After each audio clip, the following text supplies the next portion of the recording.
Good morning. It's already 2nd of January. It seems the month is already on steroids. Let me not jinx it because we all want January to fly fast because some of us have blown all our money on dirty December. Well, welcome to reality, January. If you felt you lived among the stars, welcome back to Earth. Wipe the sleep off your eyes and let's continue the grind. If you want to know how to hold the reins of your finances, then stay with us. We have some financial literacy tips for you. Did you feel priced out of restaurants or even at the malls? We have a panel discussion for you. With the dawn of the new year, our government has introduced some pivotal changes in the tax landscape, a topic often shrouded in complexity. We will decode how these reforms could potentially affect the income of the average citizen. We are set to unpack it all. We have tax analysts who will join us to provide clarity and guidance in navigating these waters. Shifting our gears from fiscal matters to the soulful realm of music today, we celebrate the mesmerizing world of jazz. We explore the impact it continues to have on contemporary music. But wait, there's a sizzle in the air. Another chef in Tamale trying to set a new record in the cookathon competition for the Guinness World Record. We'll get you the scoop. So grab your coffee, settle in, and let's embark on another unforgettable journey together. From taxes to tunes and culinary pursuits, today's show promises to be a symphony of knowledge, entertainment, and inspiration. Stay tuned and let's make this morning nothing short of extraordinary. I am Mamiesi Nyamiche Thompson. We'll be back shortly with the news.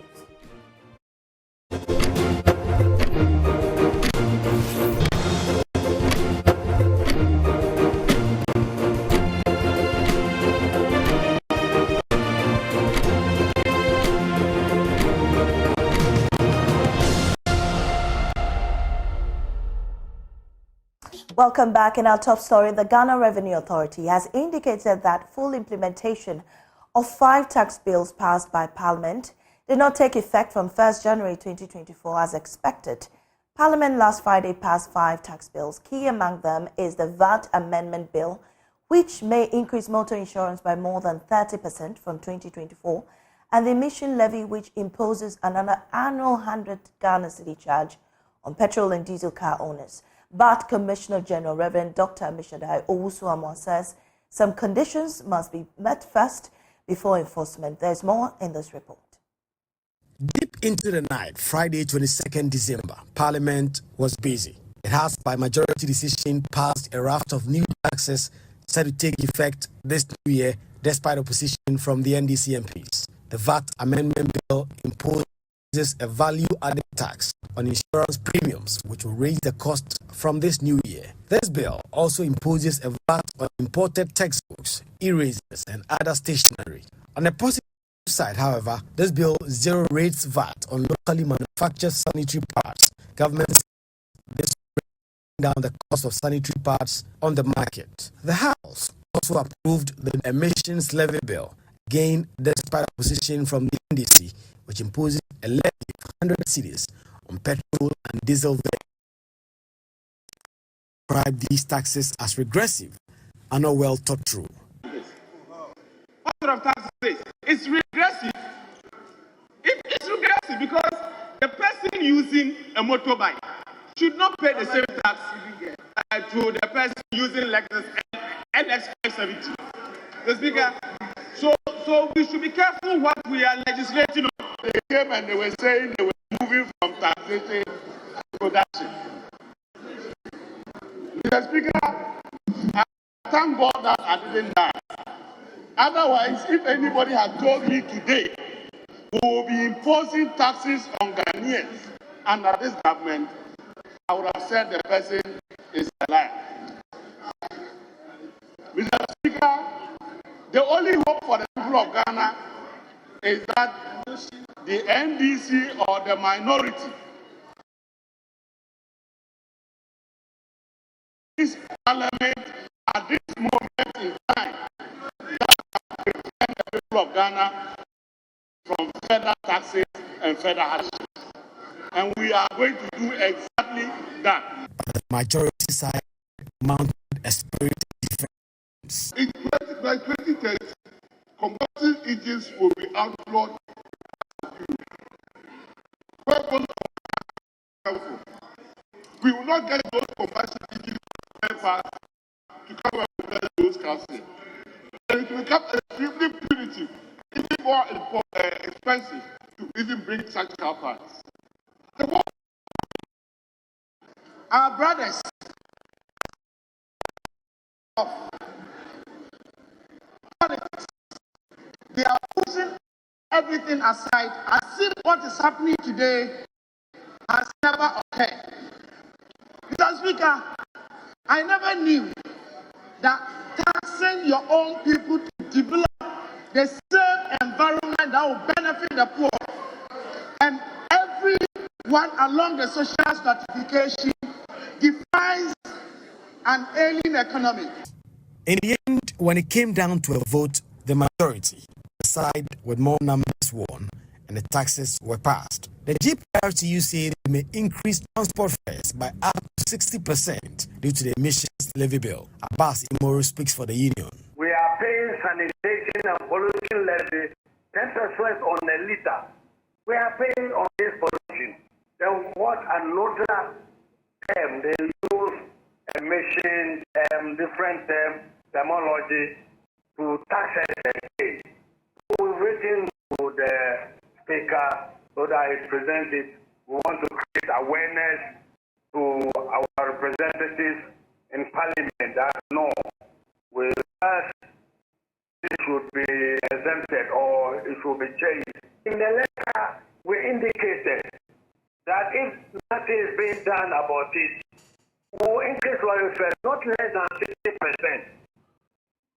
We indicate this in the letter as well, where we have gotten to.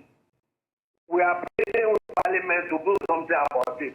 The Ghana Road Transport Coordinating Council, which regulates such decisions, backing the GPRTU on this one. The Ghana Revenue Authority, meanwhile, says despite an effective date of 1st January, all these new taxes may not come into effect immediately.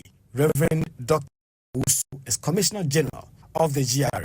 Once the bill is approved by Parliament, normally in the approval process, there could be some amendments, some changes here and there.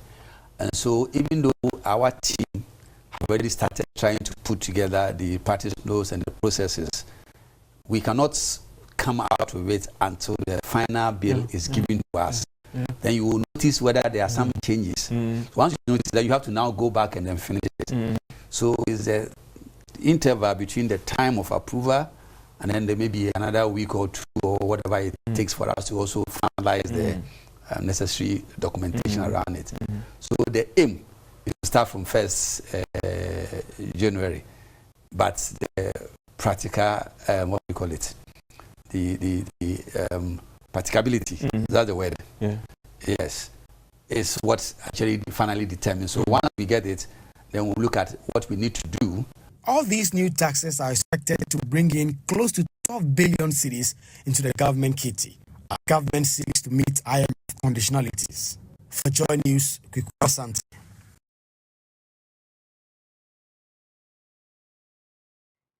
The Ghana Online Drivers Union is pushing for the Transport Ministry to regulate operations of online hailing services. They argue that if the Ghana Revenue Authority decides to carry on with their plan to reintroduce the vehicle income tax, it is only fair that the Transport Ministry steps in as a third party to regulate pricing. We'll hear from the Commissioner General of the VAT, of the Ghana Revenue Authority. But first, let's listen to the union. I think that sometimes people should understand because it's the same people who say widen the net. And like you said, we are focusing on the same people all the time and we are creating fatigue. And then when we are trying to widen the net, they say, why are you going to this area? Why are you going to this area?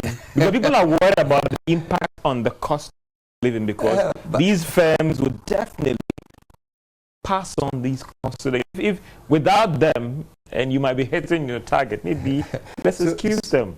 So then widen the net. So I think that is people should, and sometimes when they say these things,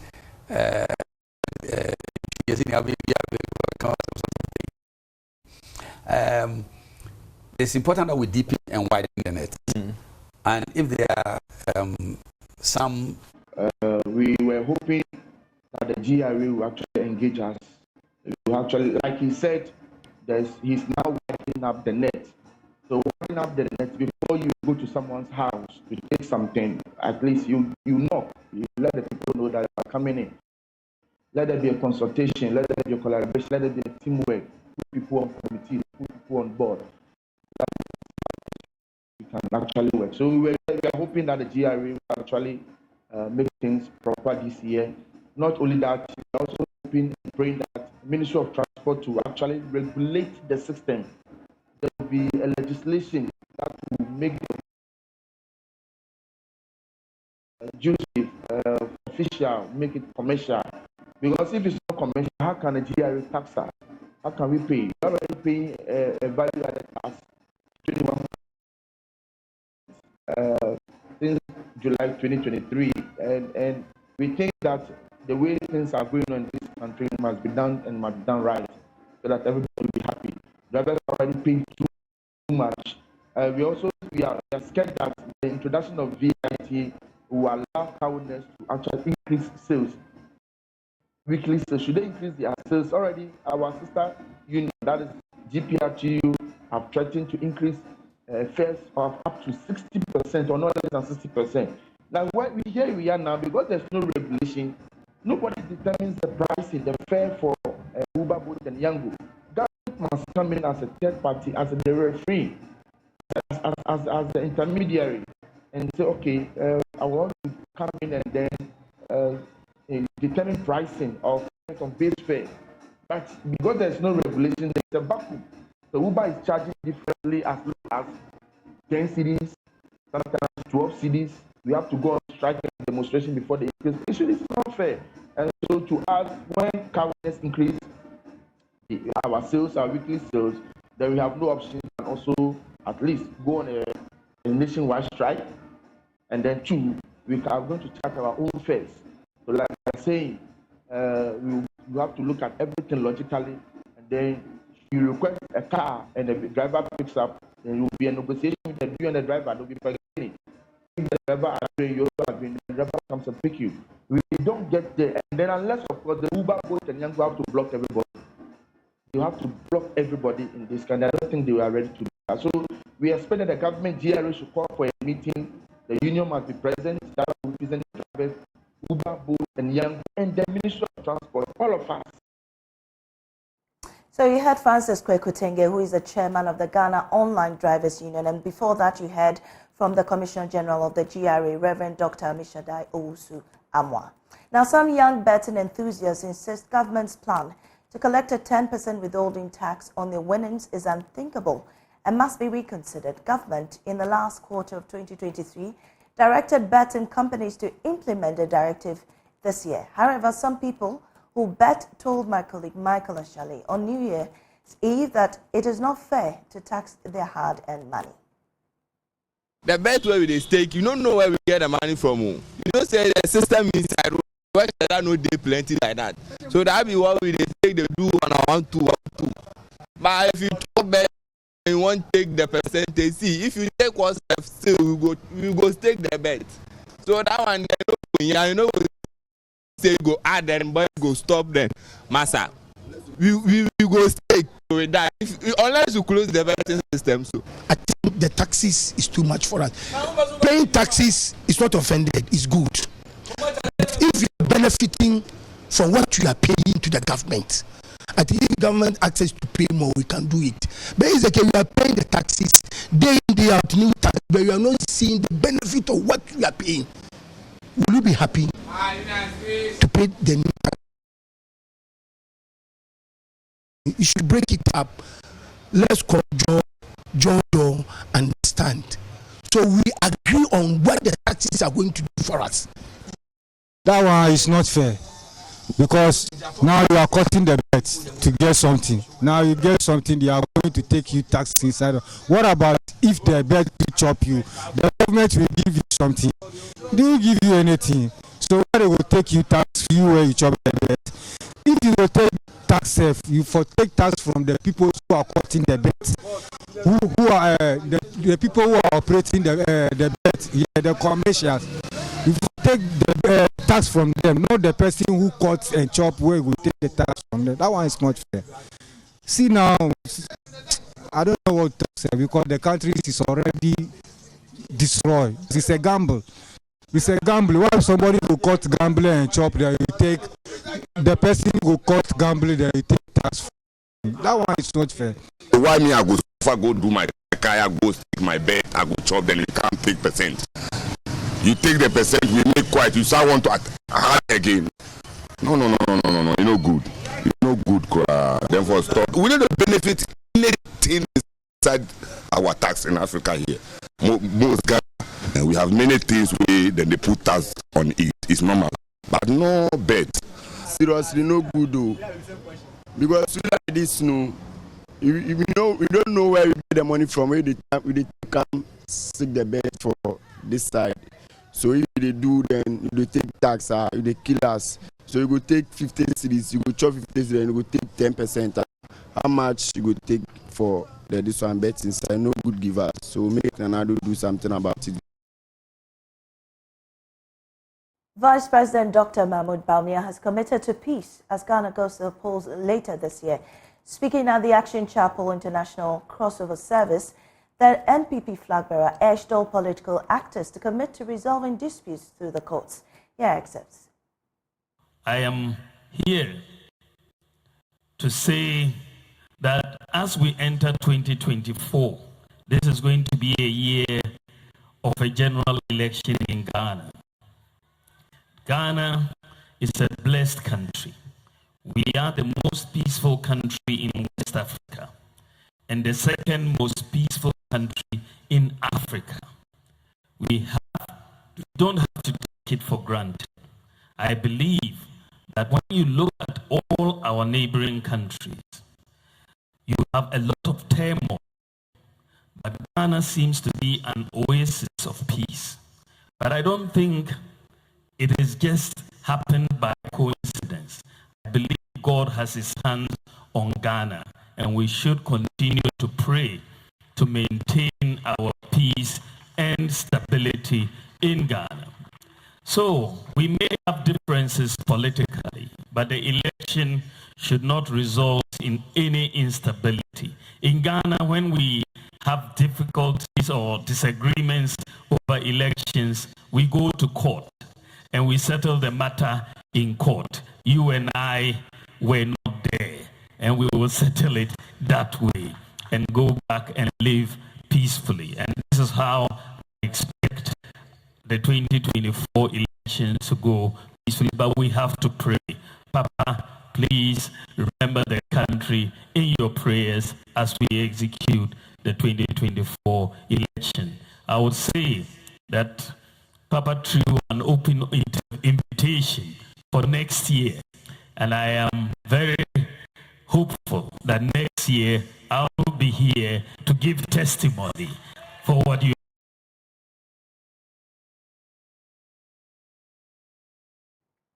Well, flag bearer of the National Democratic Congress, John Mahama, has assured the youth of his intention to work towards redeeming the image of the country if elected. According to him, Ghana is supposed to be the Black Star of Africa, but has fallen. Due to the present economic difficulty, many, especially the youth, continue to lose hope in the country. Mr. Mahama has pledged of his preparedness to work towards improving the situation in the country. Never give up on your country. God finished with Ghana yet. We're going through crisis.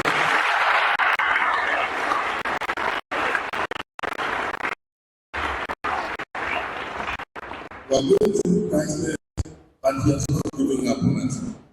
There's sometimes when God uses experience not only to test us, but also to give us a learning experience.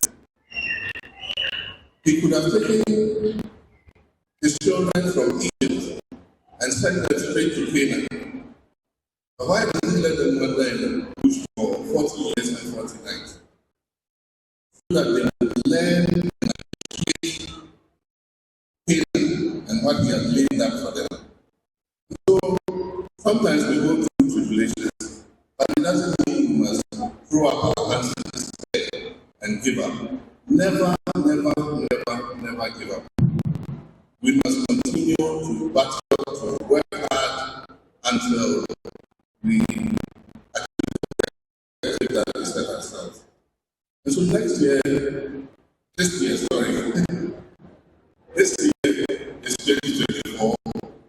Let us continue to have hope and believe that God's plan for Ghana is not over, and that we will have the opportunity to make a choice at the end of this year in December 2024.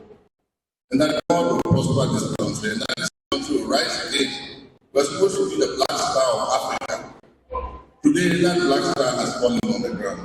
But I can assure you that black star will rise again.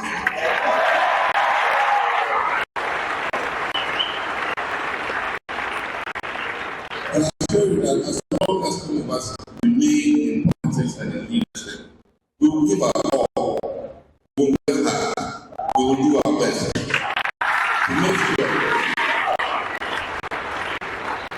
to make sure that we leave this country a better place than we met it. I have children like you, and I must do my best so that my children can have a future. And so I can assure you that we will do our best, my community and Haruna and all of them, we will do our best as long as we remain in politics to make this country worth living in. And so don't give up. We haven't given up hope. You shouldn't give up. Because the future belongs to you. So please don't give up. Work hard and continue for your opportunity, and I can assure you that that opportunity will come. Imagine storing your bath water to flush your toilet, or having to keep your baby's bath water to wash your clothes. And how about being forced to rely on sachet water for meal preparation? That has become the plight of hundreds of residents of Gulf Estate in the Kunkatabansa municipality of the Greater Accra region.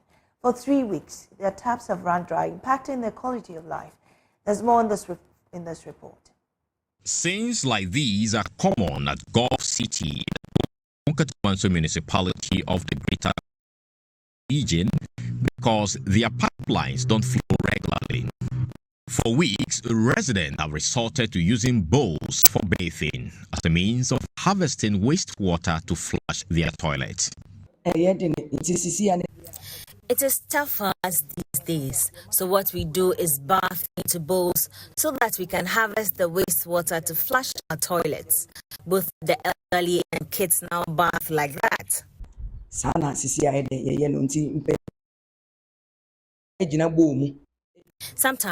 some are even compelled by the lack of water to go to nearby bushes to ease themselves.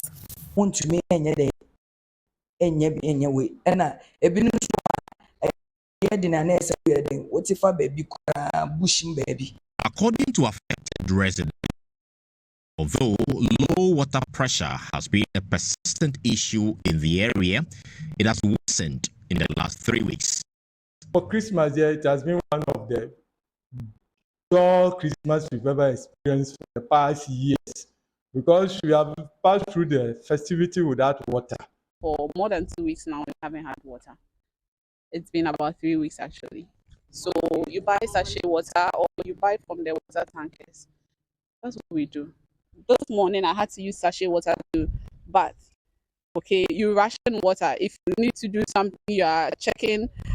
You are putting priorities because of lack of water. Apart from inconveniencing lives, businesses like this washing bay have been forced to shut down.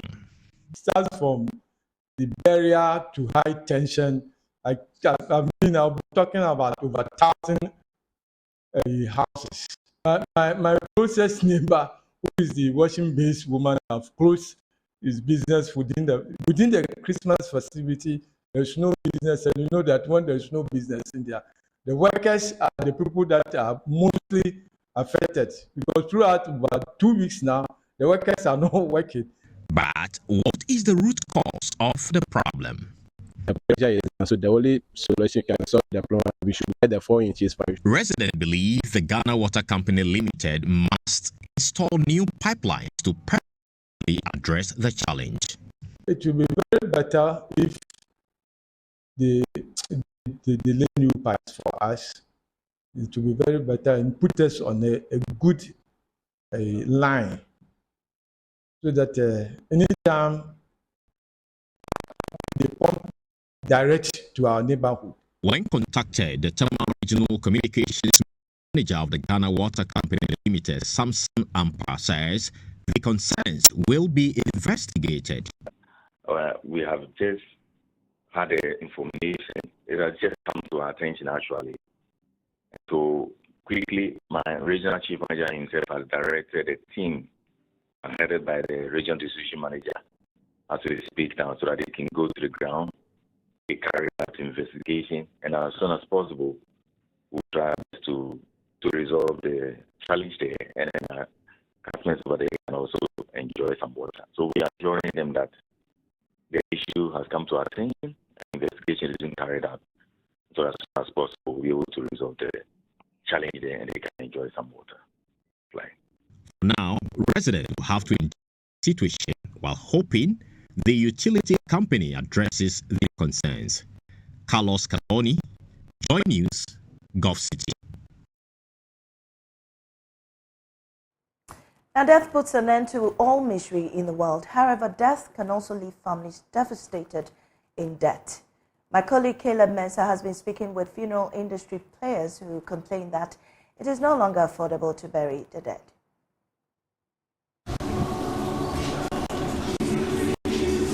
Death is inevitable and a leveler. To some, it signifies the end of all troubles on earth. But besides leaving families emotionally devastated, it also leaves many pockets empty. Ghanaian funerals can be a drain on the pairs.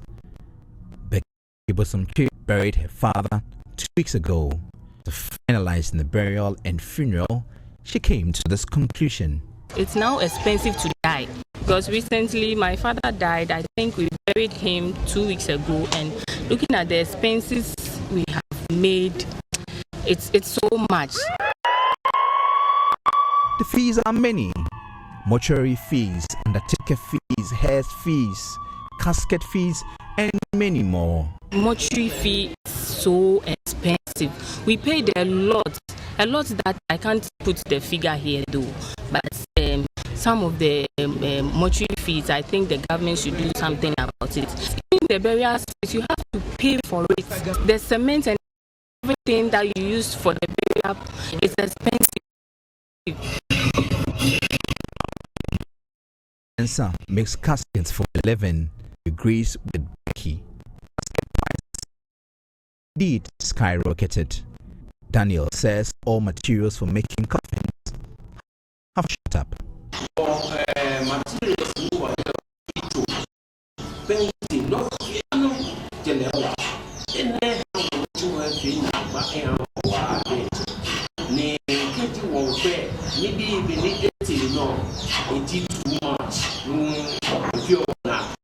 Our Cemetery is one of the cheapest cemeteries in Accra.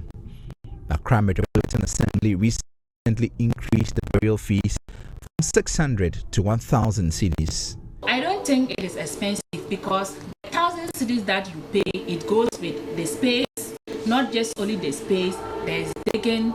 We don't just bury in the quite the earth grade like that. You still need to put in some form of blockwork inside the grave before we bury. So all these things has a cost.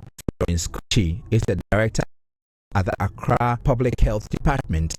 She justifies the increment of burial fees. Cost of labor, cost of water, cost of cement, and everything goes into it.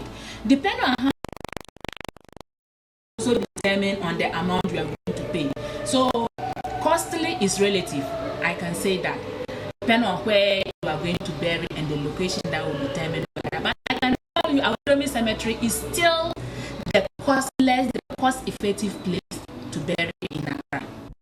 Bernard Kwashi is a gravedigger at the Cemetery. He has noticed that the current economic crunch has made it more difficult for families to organize funerals. For this government burial there, this government spoiled the burial because there was a time people have been not spending money on burial like this, but the government, everything is hardship to do something. So if nobody can help you or to support to do the burial, for this government we are dying by this time there to bury is very hard. However, many bereaved families disagree with the AMA. Indeed, the economic situation has made burial more expensive. But would you rather organize a modest funeral? Would you still insist on an expensive, befitting funeral for your loved one to even know how much you spend on them? The best report for Joy News. And that's how we conclude the news on the AM show. Please stay with us. We'll take a break. We'll be back with a news review.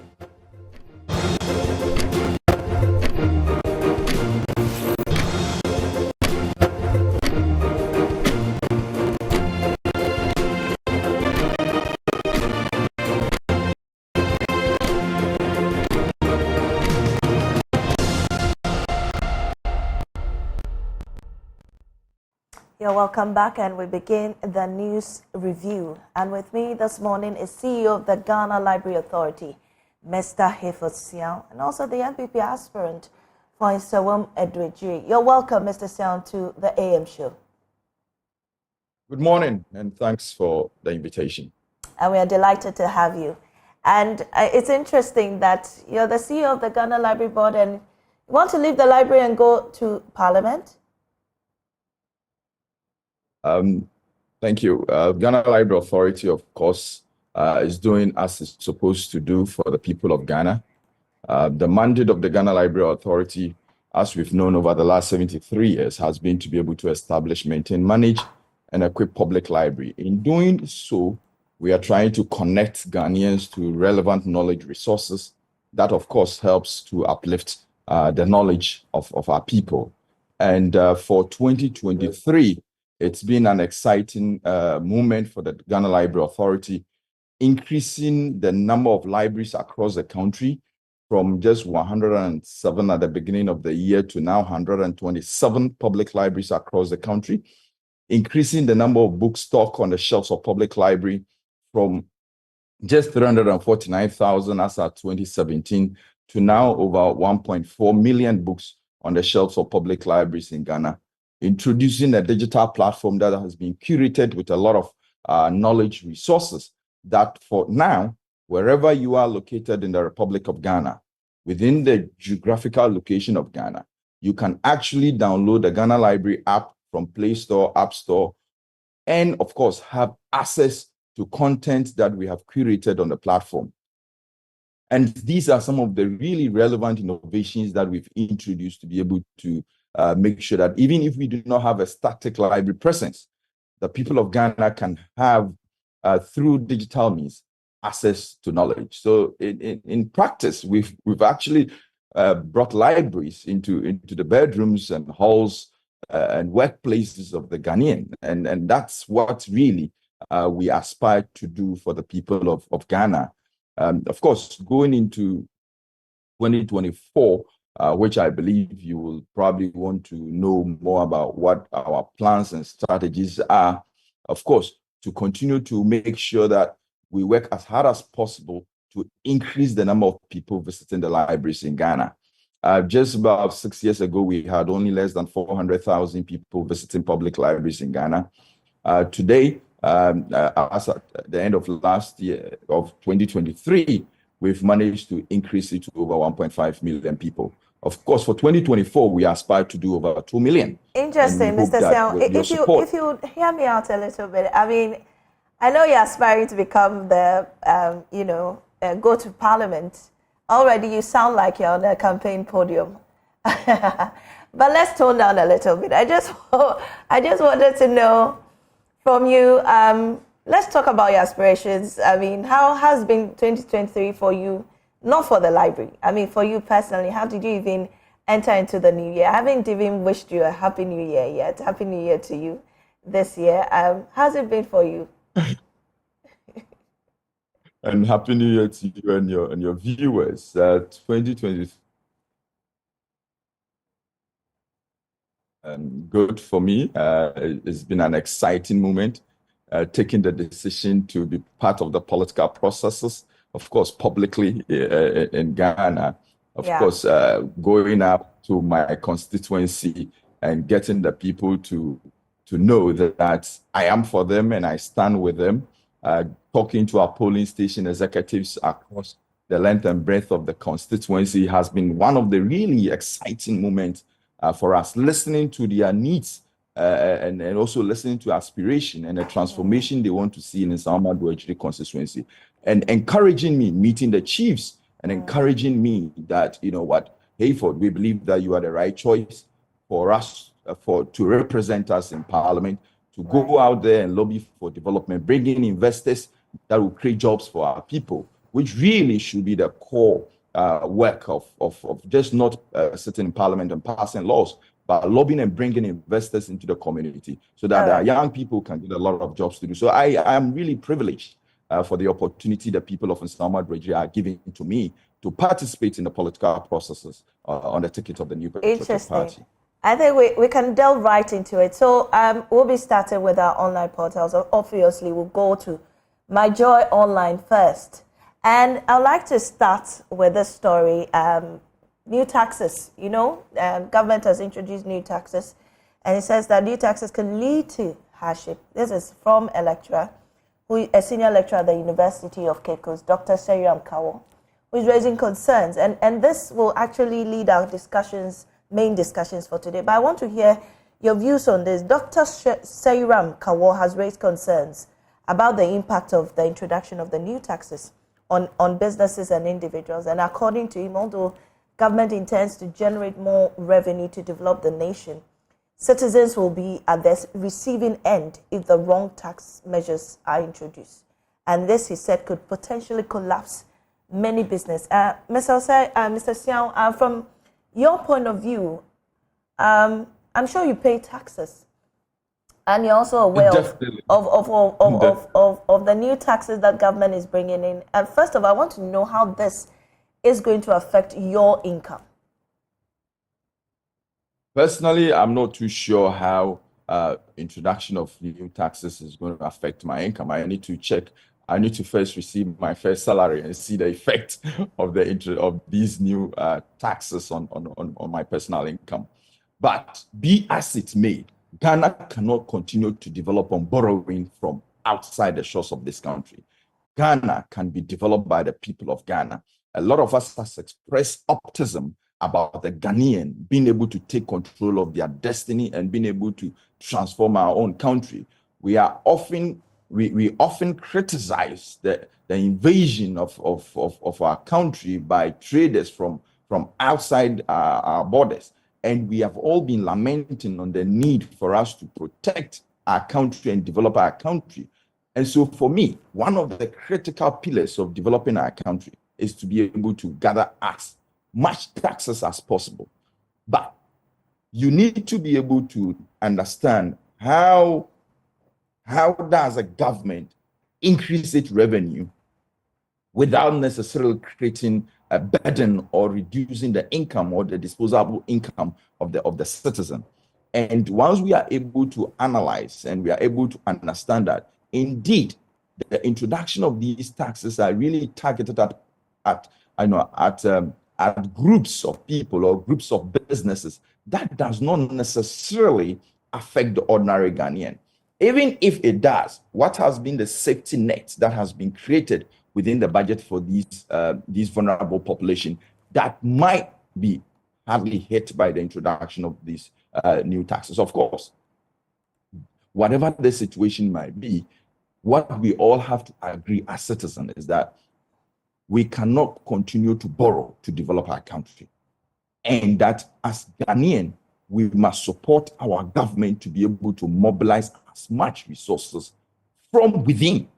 If we are able to agree on that principle, then we can come back to the table and look at the sectors that we believe that when there are increased taxes, when we are able to levy taxes on these sectors, we can be able to accumulate enough revenue to support the development of this country. And I believe that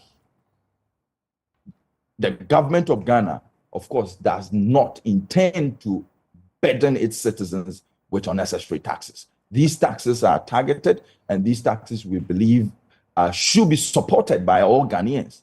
The fact that somebody is criticizing the introduction of taxes, of course, the literature will tell you that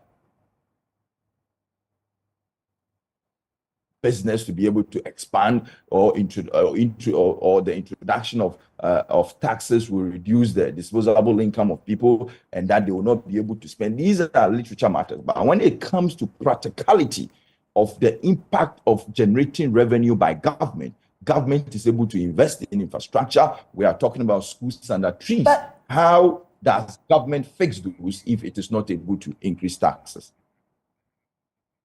Hello, you want to talk? But Mr. I mean, it's interesting that you put it in this perspective because, yes, government is trying to raise revenue to develop.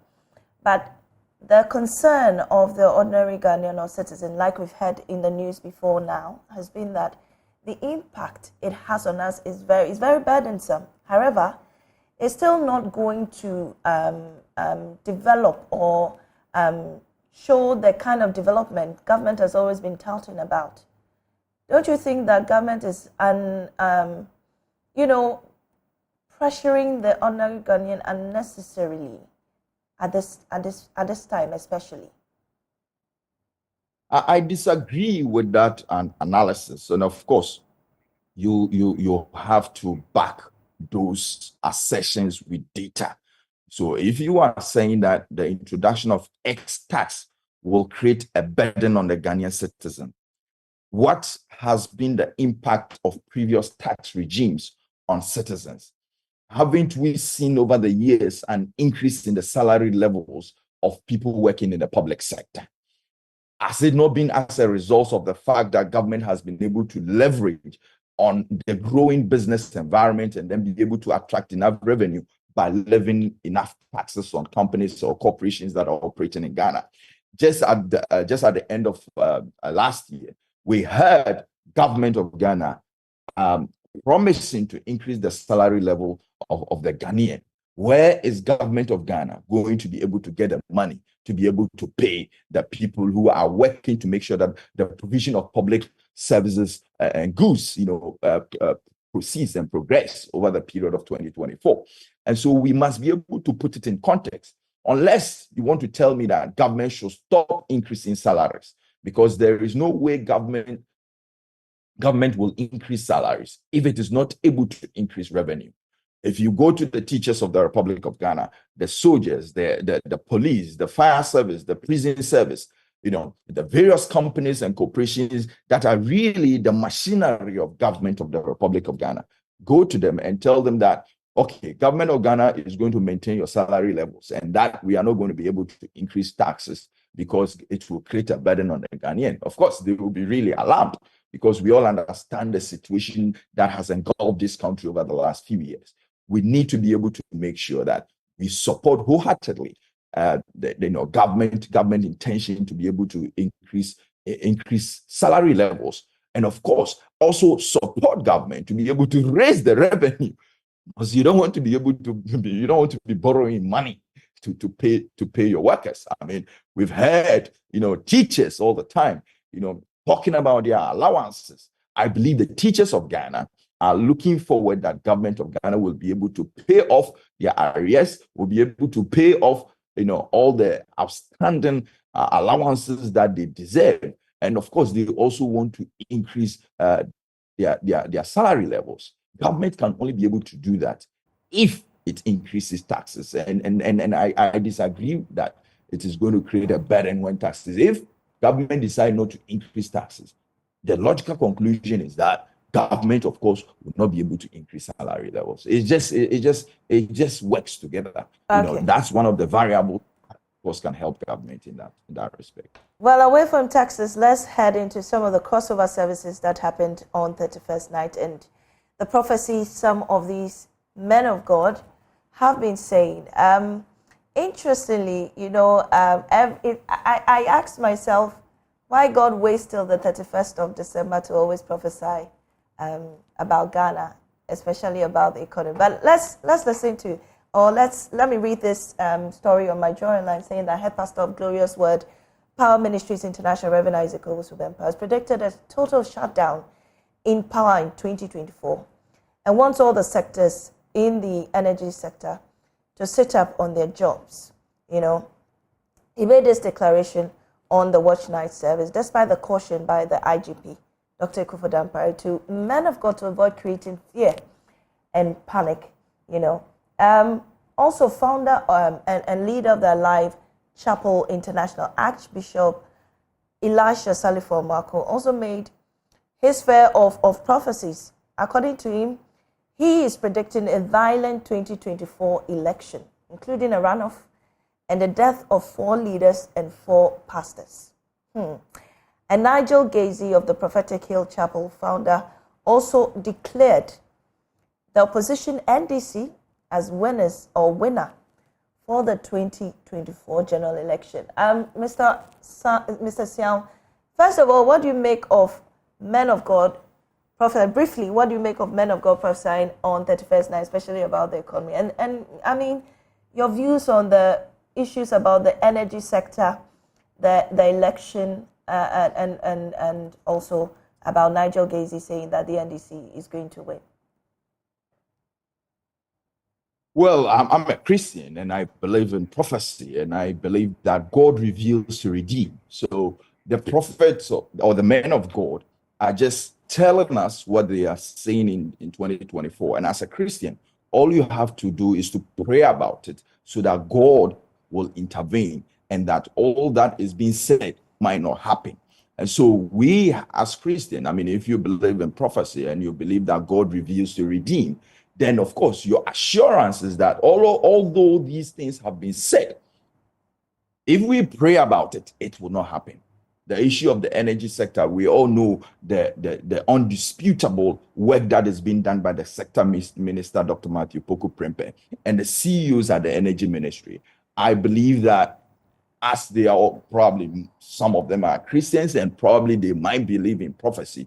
Of course, this gives them the opportunity to be able to know that these are the things, of course, they might face and that they should be able to work at preventing them. I believe that the people at the helm of affairs at the energy ministry and other agencies responsible for our power situation will work to make sure that these things do not happen. And instead, God reveals to redeem.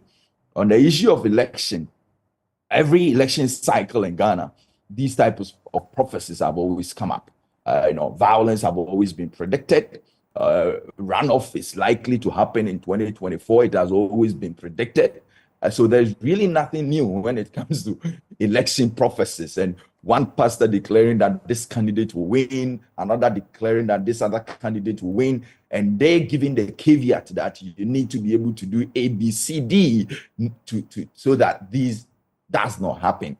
But These are Mr. normal. Sel, you know that, I don't see this as something that, as a prophecy, but we know that there's been challenges with the energy sector.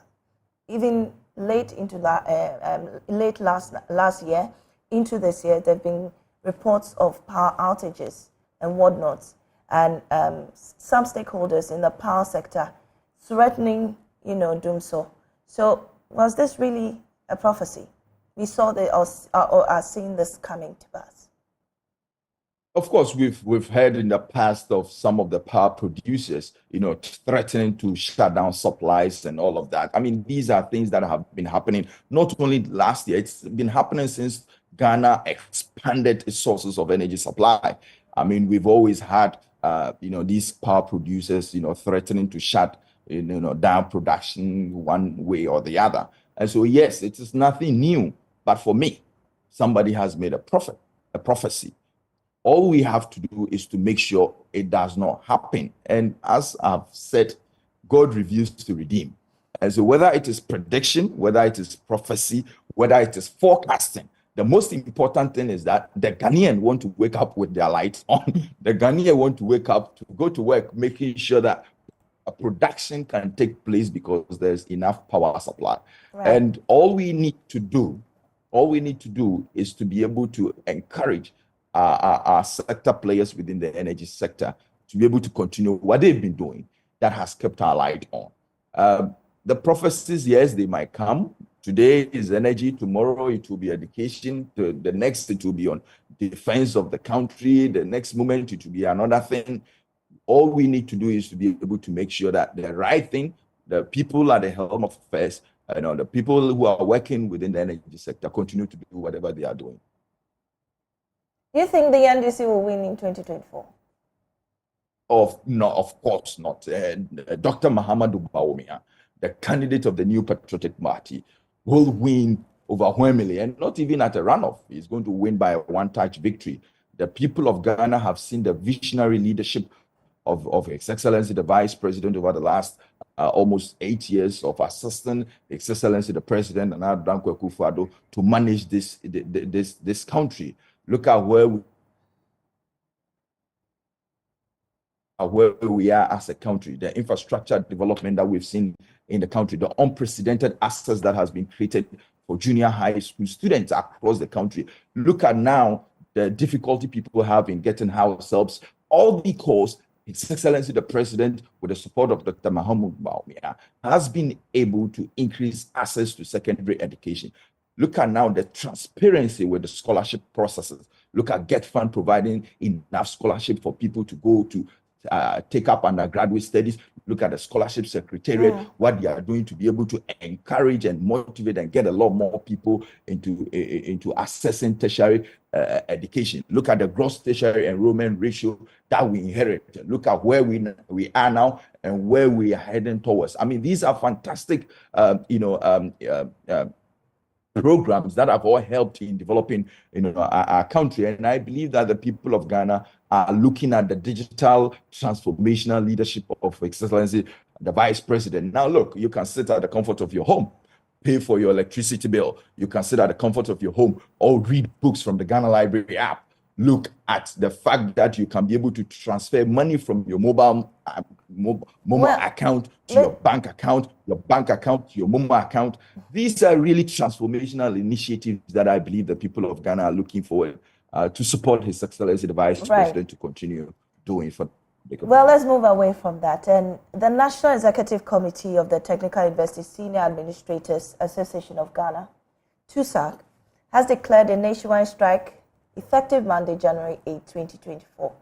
Now, in a statement issued by the association, the national action is to drum home their demand for full compliance with the conditions of the rollover of the retirement date as outlined in the referred portions of their conditions of service. Now, to quote them, it says the strike action shall mean the outright cessation of all administrative and professional services, including all services of both fresh and continuing students, withdrawal of services at all units, sections, departments, faculties, centers, directorates, halls of residence, finance, ICT services, physical development, facilities maintenance services, as well as all other main and general services at the offices of the Vice Chancellor, the Pro-Vice Chancellor, the Registrar, and those are portions of their statement.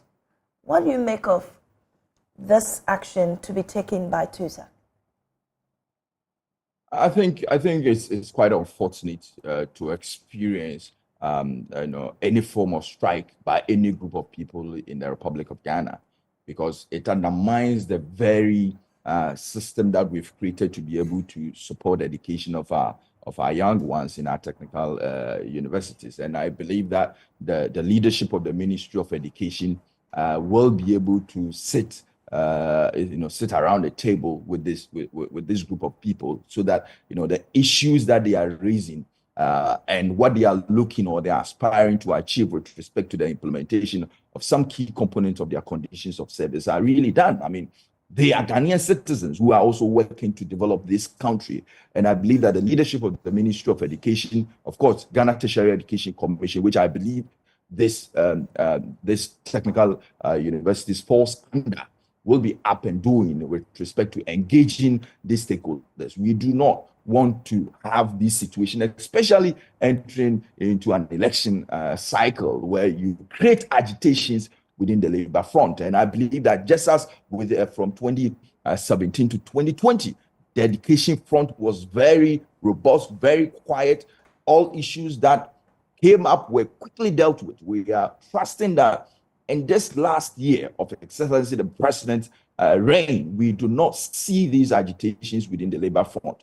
And I'm trusting that the leadership of the Ministry of Education and Ghana Tertiary Education Commission will get to work to be able to address some of these issues. I mean, as a leader of public agency, we of course have agitations within our labor front, but we are all able to manage and calm tempers down and be able to address, being transparent with the people who are working with us, who are within the public service and civil service, being transparent with them about what we are doing and where we want to head to. I believe that transparency, communication will be key in being able to address some of these issues. And I am trusting that the leadership will take this up and help resolve these issues.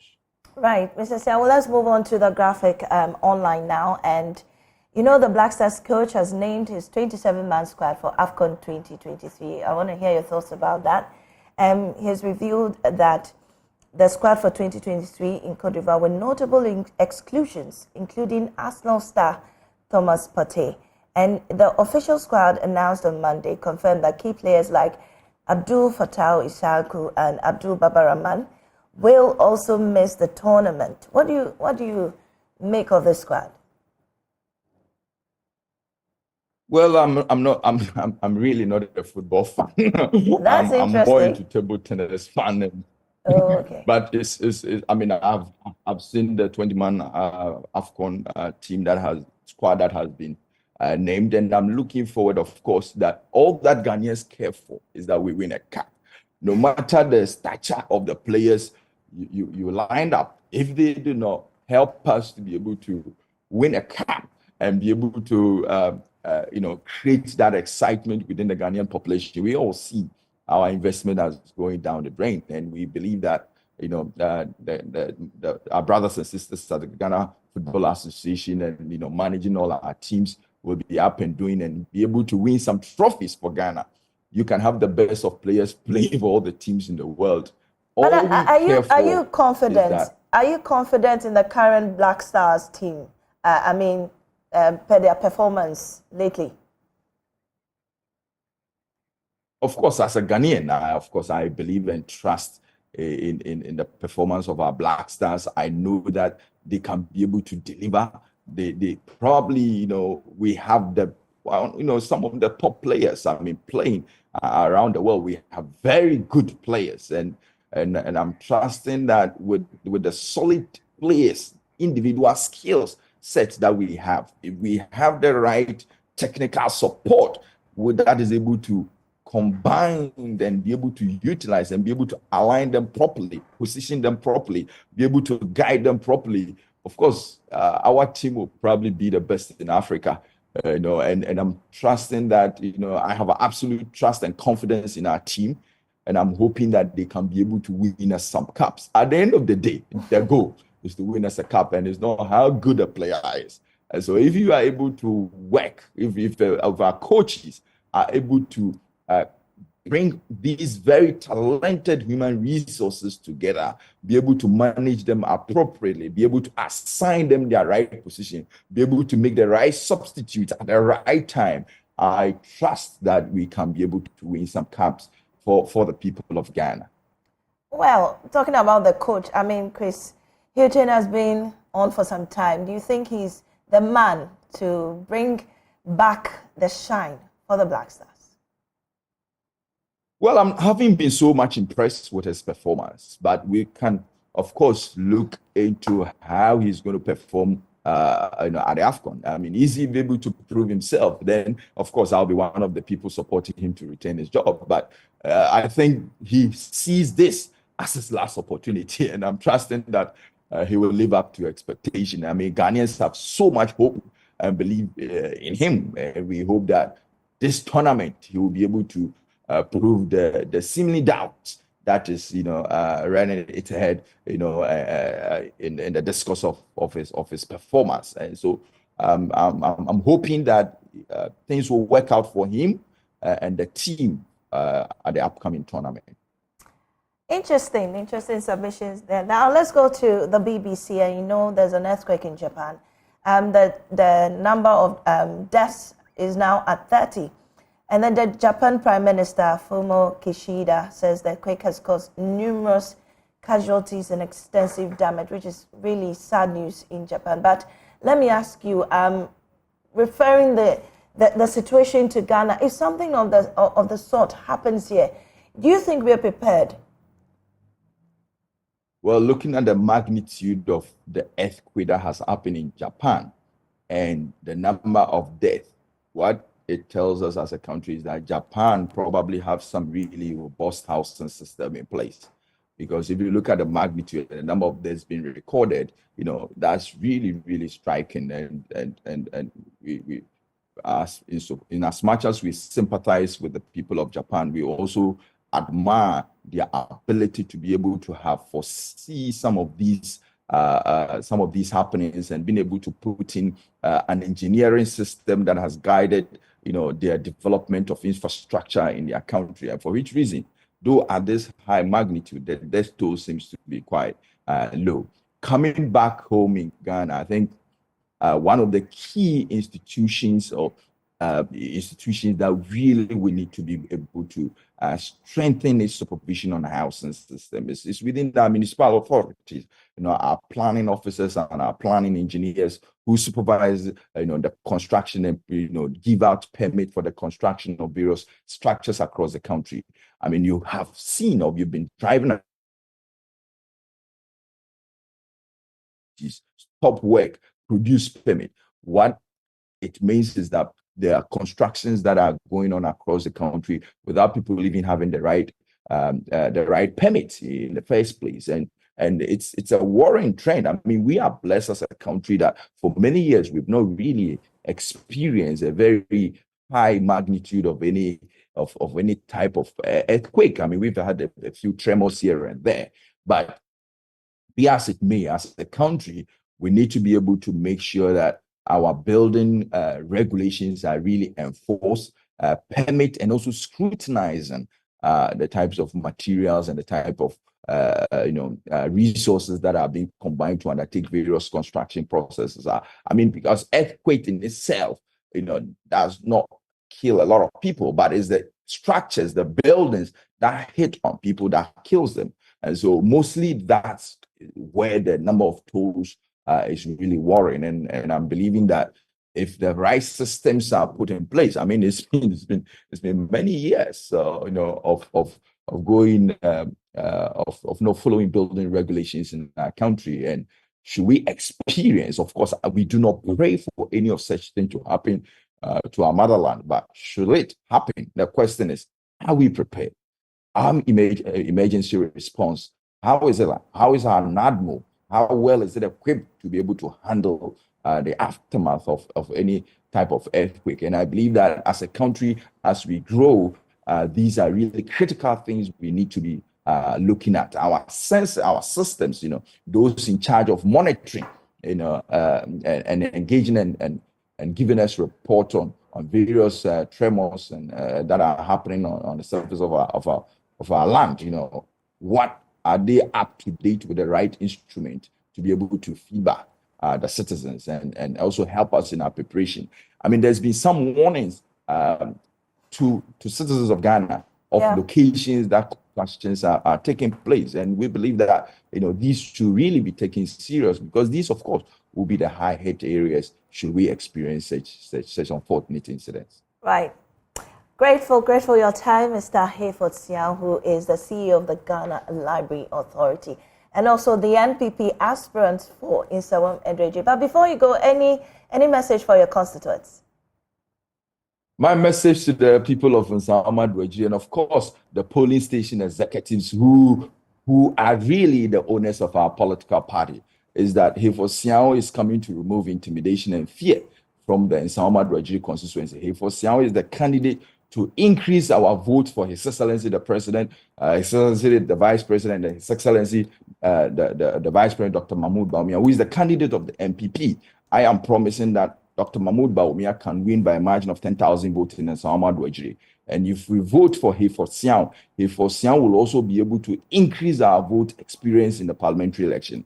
NDC has increased its vote by 12,000. We managed to do 7,000. We must be able to do more than what we've experienced. And Hefo is the candidate to be able to bring victory to the people of Nsawam Edreji and also bring the transformational leadership that we need to be able to bring investors into Nsawam Edreji, to create more jobs, to be able to organize interventions and programs that gives opportunity both in Ghana and around the world for the people of Nsawam Edreji. And I'm praying that with your support, I will be able to finish my vetting on Friday, come back to the grounds and campaign. And also my good works will be shared with you, and you can be able to have confidence in the candidacy of Hefo to take up the victory for the new patriotic party in Nsawam Edreji. Thank you very much for all the support you've provided for my candidature. Thank you very much. And thank you too for giving us your time. You're still watching the AM show. We have interesting discussions for you, including a conversation on taxes and some financial tips. We'll be right back.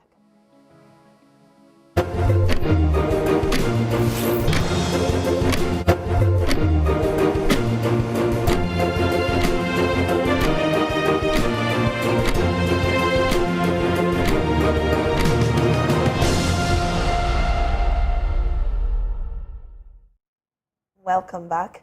You're still watching the AM show, and this particular segment is very dear to me. I believe that you genuinely want to be financially independent this year.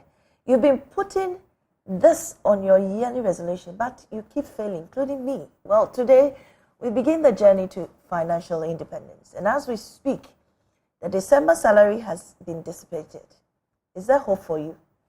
Well, we have Peter Nyako Pejo Asari Nyako, and he's the Executive Director for Center for Financial Literacy Africa. And he joins me via Zoom for more on this. Now, Peter, my December salary is almost finished. Is there any hope for me? Hello, good morning. Yes, indeed, there is hope for you. Once you plan your finances, there is hope for you. So it all depends on how you plan this new year. If you plan it well, you will enjoy your financial resources. Well, I mean, January never ends, really. and the December salary is almost finished. Where do we begin when the account is almost in the negative? Because like me, many will have to survive, really. Great. So to begin your financial planning for 2024, I think the first thing you need to do is to assess your actual financial position. So this is where you analyze your financial situation. So you take an inventory of where you stand financially in terms of your assets and your financial obligations. How much do you have to your name? And how much are you supposed to pay people that you owe? So you need to assess your financial situation. If you haven't done that already, this is the best time to assess your financial situation. Track all your financial assets. This can be your personal property, your financial properties, the money you have in the bank, your investment account, your insurance policies. Track all your financial assets and know where you stand financially. And then compare that to your financial obligations. What are the obligations that you need to pay? Your liabilities. So the difference between your assets and your liabilities will tell you where you stand financially. That is your net worth. So based on your net worth, then you can start planning your finances for 2024. Once you have identify your net worth and realize this is how much you are worth, then you define your financial goals for 2024. What are the things you want to achieve in 2024? Mostly, I tell people financial goals are life goals with financial implications. Because you have certain goals in life, you need money to be able to realize them. So if you want to buy a car in 2024, that becomes a life goal, but it comes with financial implications. If you want to build a house, if you want to rent a new house, a new room, these are all life goals, but they come with financial implications. So define your financial goals. So Peter, I mean, you see, for some of us, maybe earning 2,000 Ghana cedis a month, you are also paying taxes. You know, the prices of groceries, other things have gone so high. You barely have enough to even finish the month. How are you going to put together something or plan? You haven't, your rent hasn't come, transportation, you know, clothing.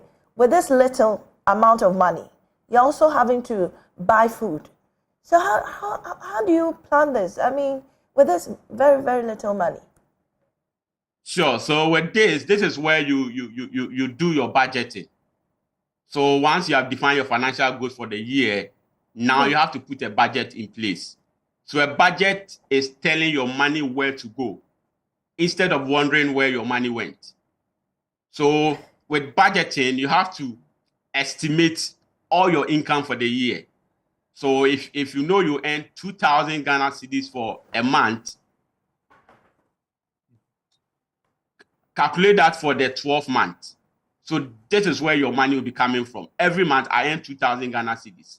How do I manage the 2,000 Ghana cedis so I can take care of my expenses and have enough money to save?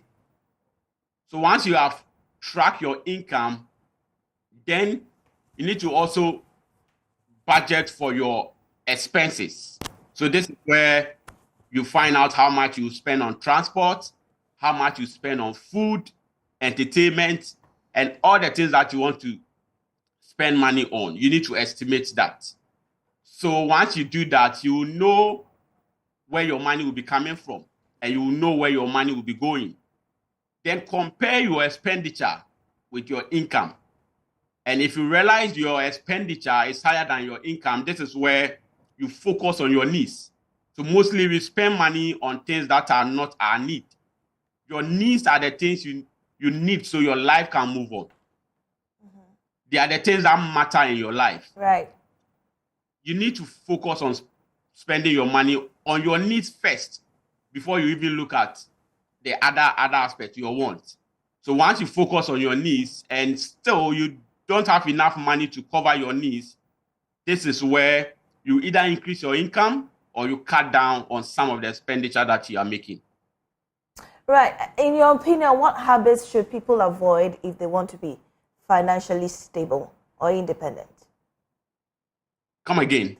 I'm asking, in your opinion, what kind of habits, should people avoid to be financially stable or independent? Great. So the first habit I would say is the need to spend money to impress others. So mostly I tell people you don't need to spend money to impress, you need to spend money to invest. Right. And so there's this social pressure, lifestyle inflation that is in the system. And so if you follow that trend, you will not be able to utilize your financial resources. So you need to cut down on expenditure that are really not important. So you focus on your needs instead of spending on things to impress people. 2, the second thing I would say is we need to delay gratification. Okay.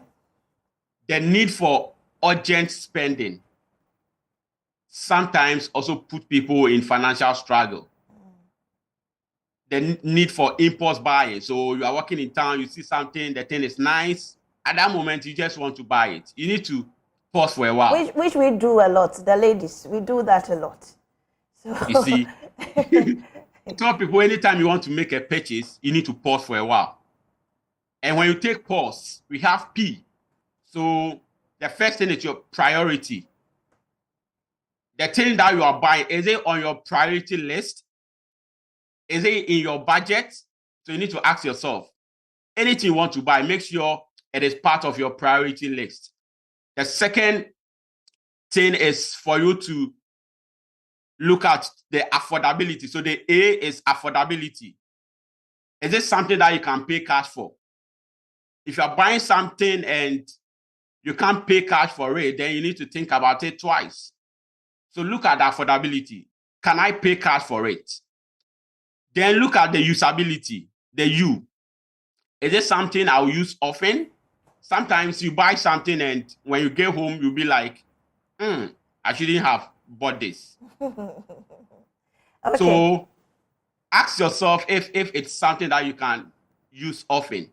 And then the S, sensibility. Is it something you need or is just cool to have? Right. But, well, So, please go ahead. I'll come in later. yes. So the usability, is it something you need or is it something that is just cool to have or you just want to use it to impress others? So look at the usability. And then the E, expensiveness. Okay. Ask yourself, is this less expensive? Can I get it less expensive somewhere else? So this is where you compare prices and make sure you are getting it at a reasonable price. So anytime you want to make a purchase, just pause for a while before you take that decision. Well, like I said earlier, some of us, our salaries are almost dissipated. Some have even already taken a loan to, finance the rest of the days until the next, income comes. But in this situation, how do you even start from zero? How do you start from scratch when there's nothing to even fall on? So before you can plan your finances, you need money. Without money, there's no financial planning. So what I tell people is make sure you increase your income. Make sure you are getting an income. You are getting an income. So first, you need an income. So you need a job. You can start a business. You need something that will give you money. And then once you start earning that money, compare your income to your expenditure. Compare your income to your expenditure. If your expenditure is higher than your income, then there's an issue. So you need to increase your income or you need to cut down your expenditure. Mm-hmm. So first thing I will advise everyone, if you want to plan your finances, it's for you to first and foremost get an income. So if you don't have something doing, maybe you may want to learn a skill for a while so you can leverage that skill to start earning income. Or you may want to put in more applications so you can get a job and start earning an income. Or you may want to do a side business aside your day job so you can increase your income so you can cover your expenditure. Well, also about, investments. Some people don't even think about investment when they feel they earn very little. Do you have any ideas on investment opportunities for people who would want to, start from scratch, from something small? Sure. So with investment is really an important element in the financial planning process. So you need investment so you can build wealth. And so for investment, you need to, first of all, before you do an investment, ask yourself, how do I want my investment to earn me money? Because there are various ways investment earns money. Mm-hmm. You can get income. So if you're looking for an income, then you need to invest in income generating assets or investment that will provide income over time. So if you buy a T-bill, at the end of the maturity period, you get your interest and that comes in the form of income. If you want growth, others will do investment because they want growth over time. So someone will buy a stock and decide to leave that stock for a while so the stock can grow over time. So look at your investment objective. What are you looking for? Are you looking for income or you want growth? If you are looking for income, you can go into the securities, buy treasury bill, buy stocks, start your own business, invest in income generating assets, things that will provide income over time. If you want growth, invest in assets that will grow your income over time. So if you start a business, sometimes the money you invest in your business, you not get the rewards immediately. It will take some time for you to start seeing results.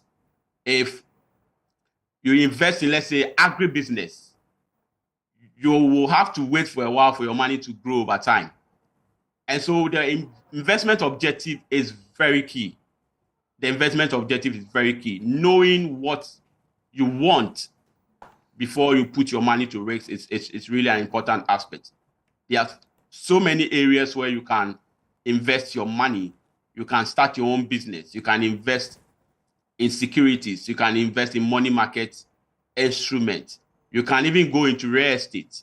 You can start a side business. So there are a lot of things that you can do. You can also invest in yourself.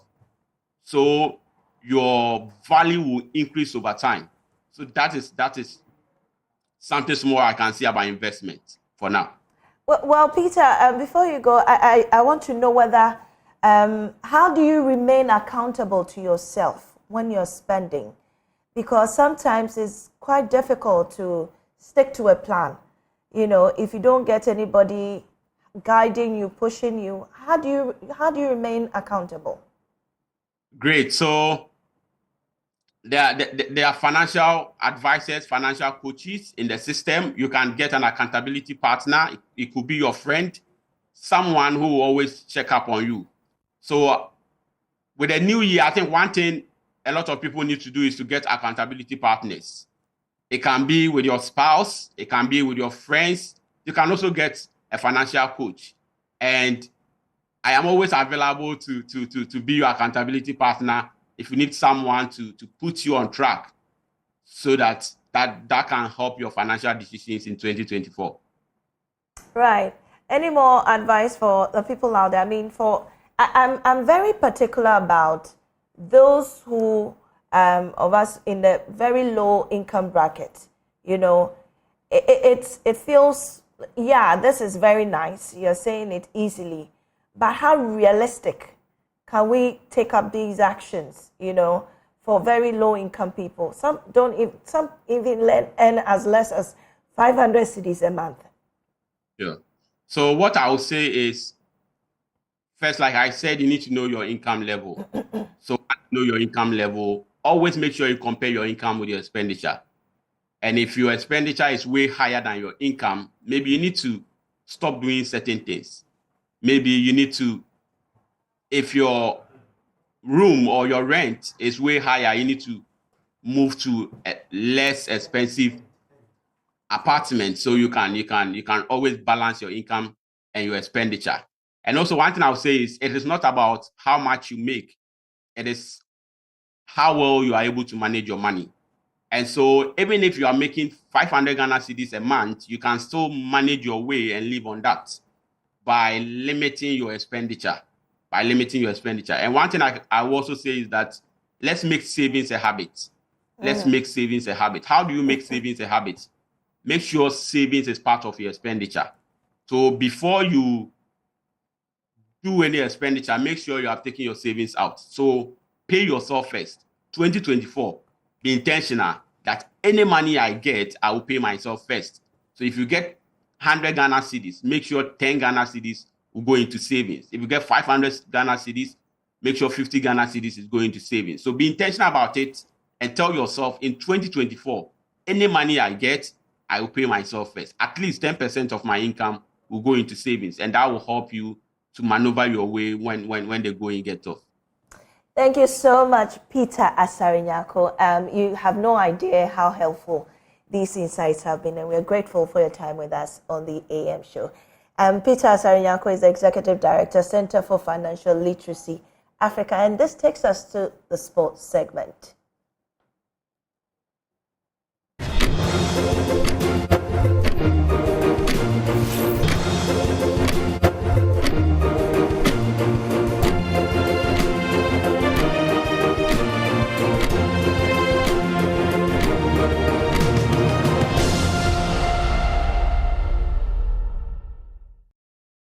You know, in this life, sometimes I believe in Allah. Whatever Allah chooses for you, sometimes it's what you're gonna do. I used to play soccer, but at the end of the day, I ended up being a boxer. Being a boxer, I became a world champion, and I fought the best guys out there. So I think I have to give thanks to Almighty Allah. If you're not a boxer, what would it be? Well, I'm very, no, I think even if I'm not in sports, I'm very, very brilliant guy in school. I used to be first or second. I only complete JSS, but I understand what you say. Maybe I can say what I can say because it's like you have to be smart. You have to learn. Even if you finish your masters, you still have to learn in life. You see, so we have life knowledge and educational knowledge. So I think I have all. So I thank God. What was your upbringing like? Well, it's very, very tough because I remember my father was very, very poor, and we were staying in a place called Akotolante, and we have a 1 bedroom. So my father would send me to go and borrow money from somebody called Agonu. So when we borrow the money, maybe 20 cedis, and we will come and buy gari and fried fish. Then we all sit down together. That time, you know, when they made the gari, they put the fish on top. Yes. So we all chop together. After that, we just sweep the floor and we put a mat on the floor. And my father would sleep on the bed, then we sleep on the floor. I remember that thing. How many siblings do you have? Well, we five siblings. I'm the third. But in my father's side, we only 2, me and my brother, Emmanuel Clottey. Okay. Emmanuel Clottey, it's your younger brother? Yeah, he's my senior brother. Your senior brother, actually? Yeah, I'm the younger one. Not the footballer. Not the footballer, okay. Emmanuel Clottey, he's also a boxer. Oh, okay. So, talk to me. How were you able to stand out within these difficulties and succeed in your boxing career? Well, this is how it is. You know, in the first place, you have to know where you come from. You were poor, you have to admit it. You were poor. If you come from rich family, you know that you come from rich family. So far as you come from poor background, you always have to think. Even if when you're making the money, you always have to think that, you know what, this is where I come from. So I have to do this and I have to do that. Let me tell you something.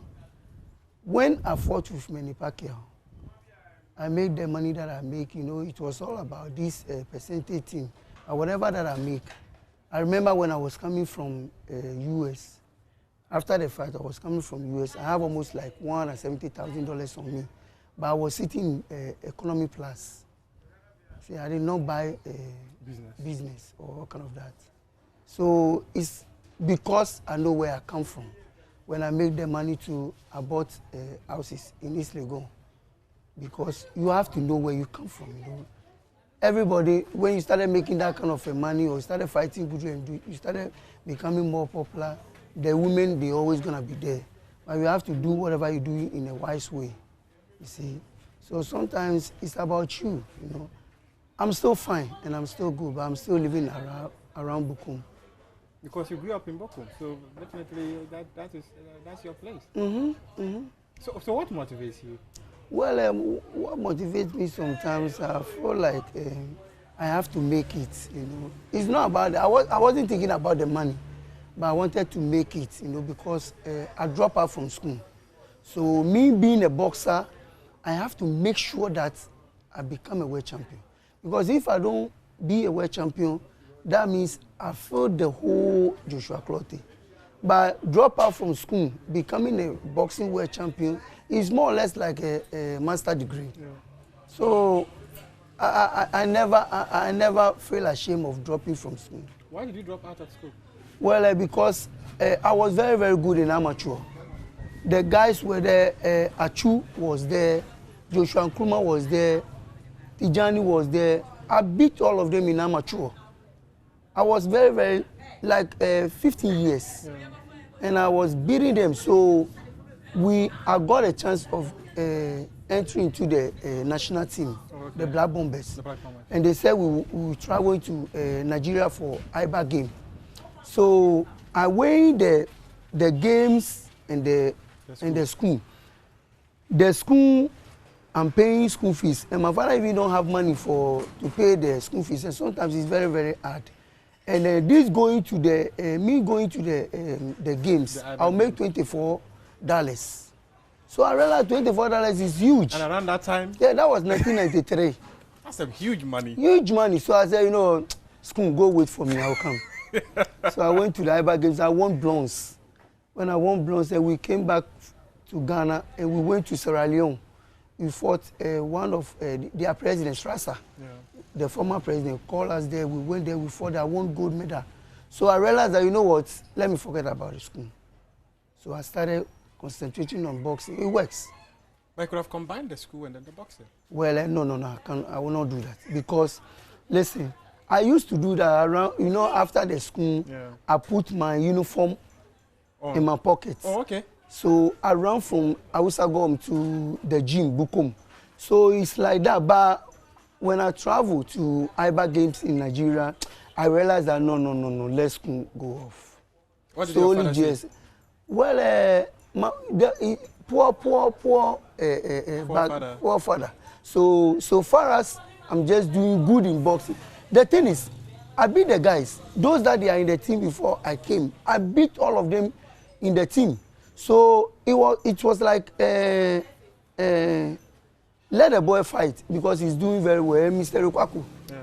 He came on board and started helping us with outfit and the money. So we realized that, you know, where we are is good. It's not only me, including my brother too. So we just have to concentrate on boxing. But so far as it was me becoming a West, I won national title, West Africa title, ABC African title. I went to America. I won NABC. I won IBF International. I won WBA International, and I won IBF World title. I'm a graduate in boxing. So graduate in boxing. Yeah, so it's the same thing as that. but tell me, quick one, because I had a conversation with Laia Kingston on this very show. And Laia Kingston was telling me about the early days growing up, how he used to spar with you. And yeah, let me tell you a story about him.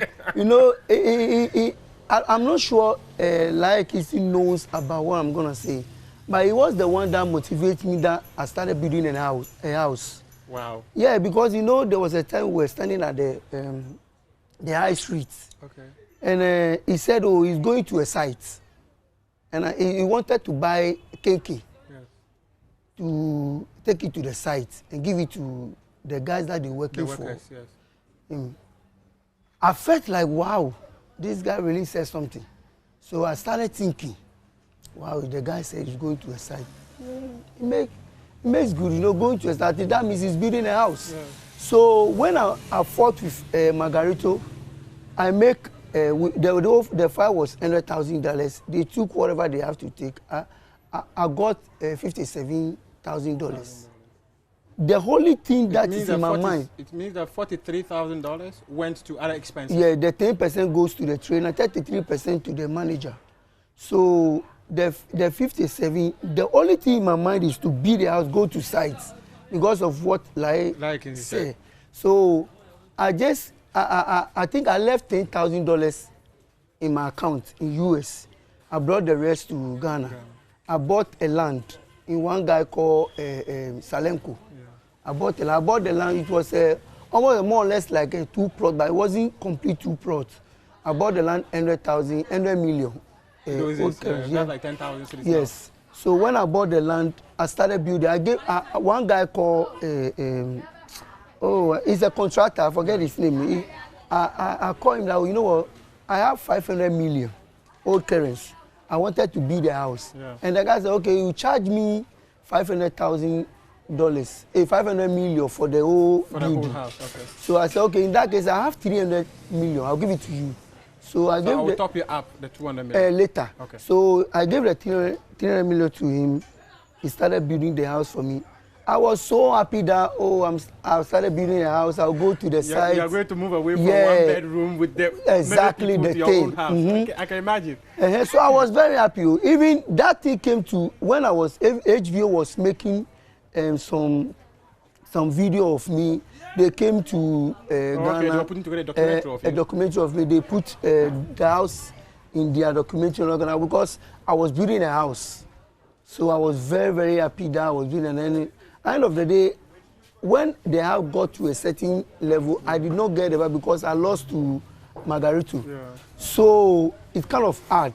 And the promoters too, they decided to give me $30,000 fights. So the $30,000 fight, the manager is taking 33%. 10% to the trainer. That's 43% gone. Yeah, exactly. So $30,000, how much is left? Well, sometimes I got like 15,000, 12,000. And I always like, if I have $10,000, I'll come to Ghana, change it, put like maybe 50 million in there, because I said I wanted to build a house. And where I come from, there is nothing. And I know my father is poor or poorer. I wanted to change that thing to, make it at least stable, sound mind, where you can get the money to take care of your family. I changed it. I've changed it. I've changed it. I'm very, very okay now. Forget about you don't hear me in social media. That is me. I don't like it. I don't like people talking about me. I don't like people doing all this, taking photo. I don't like it.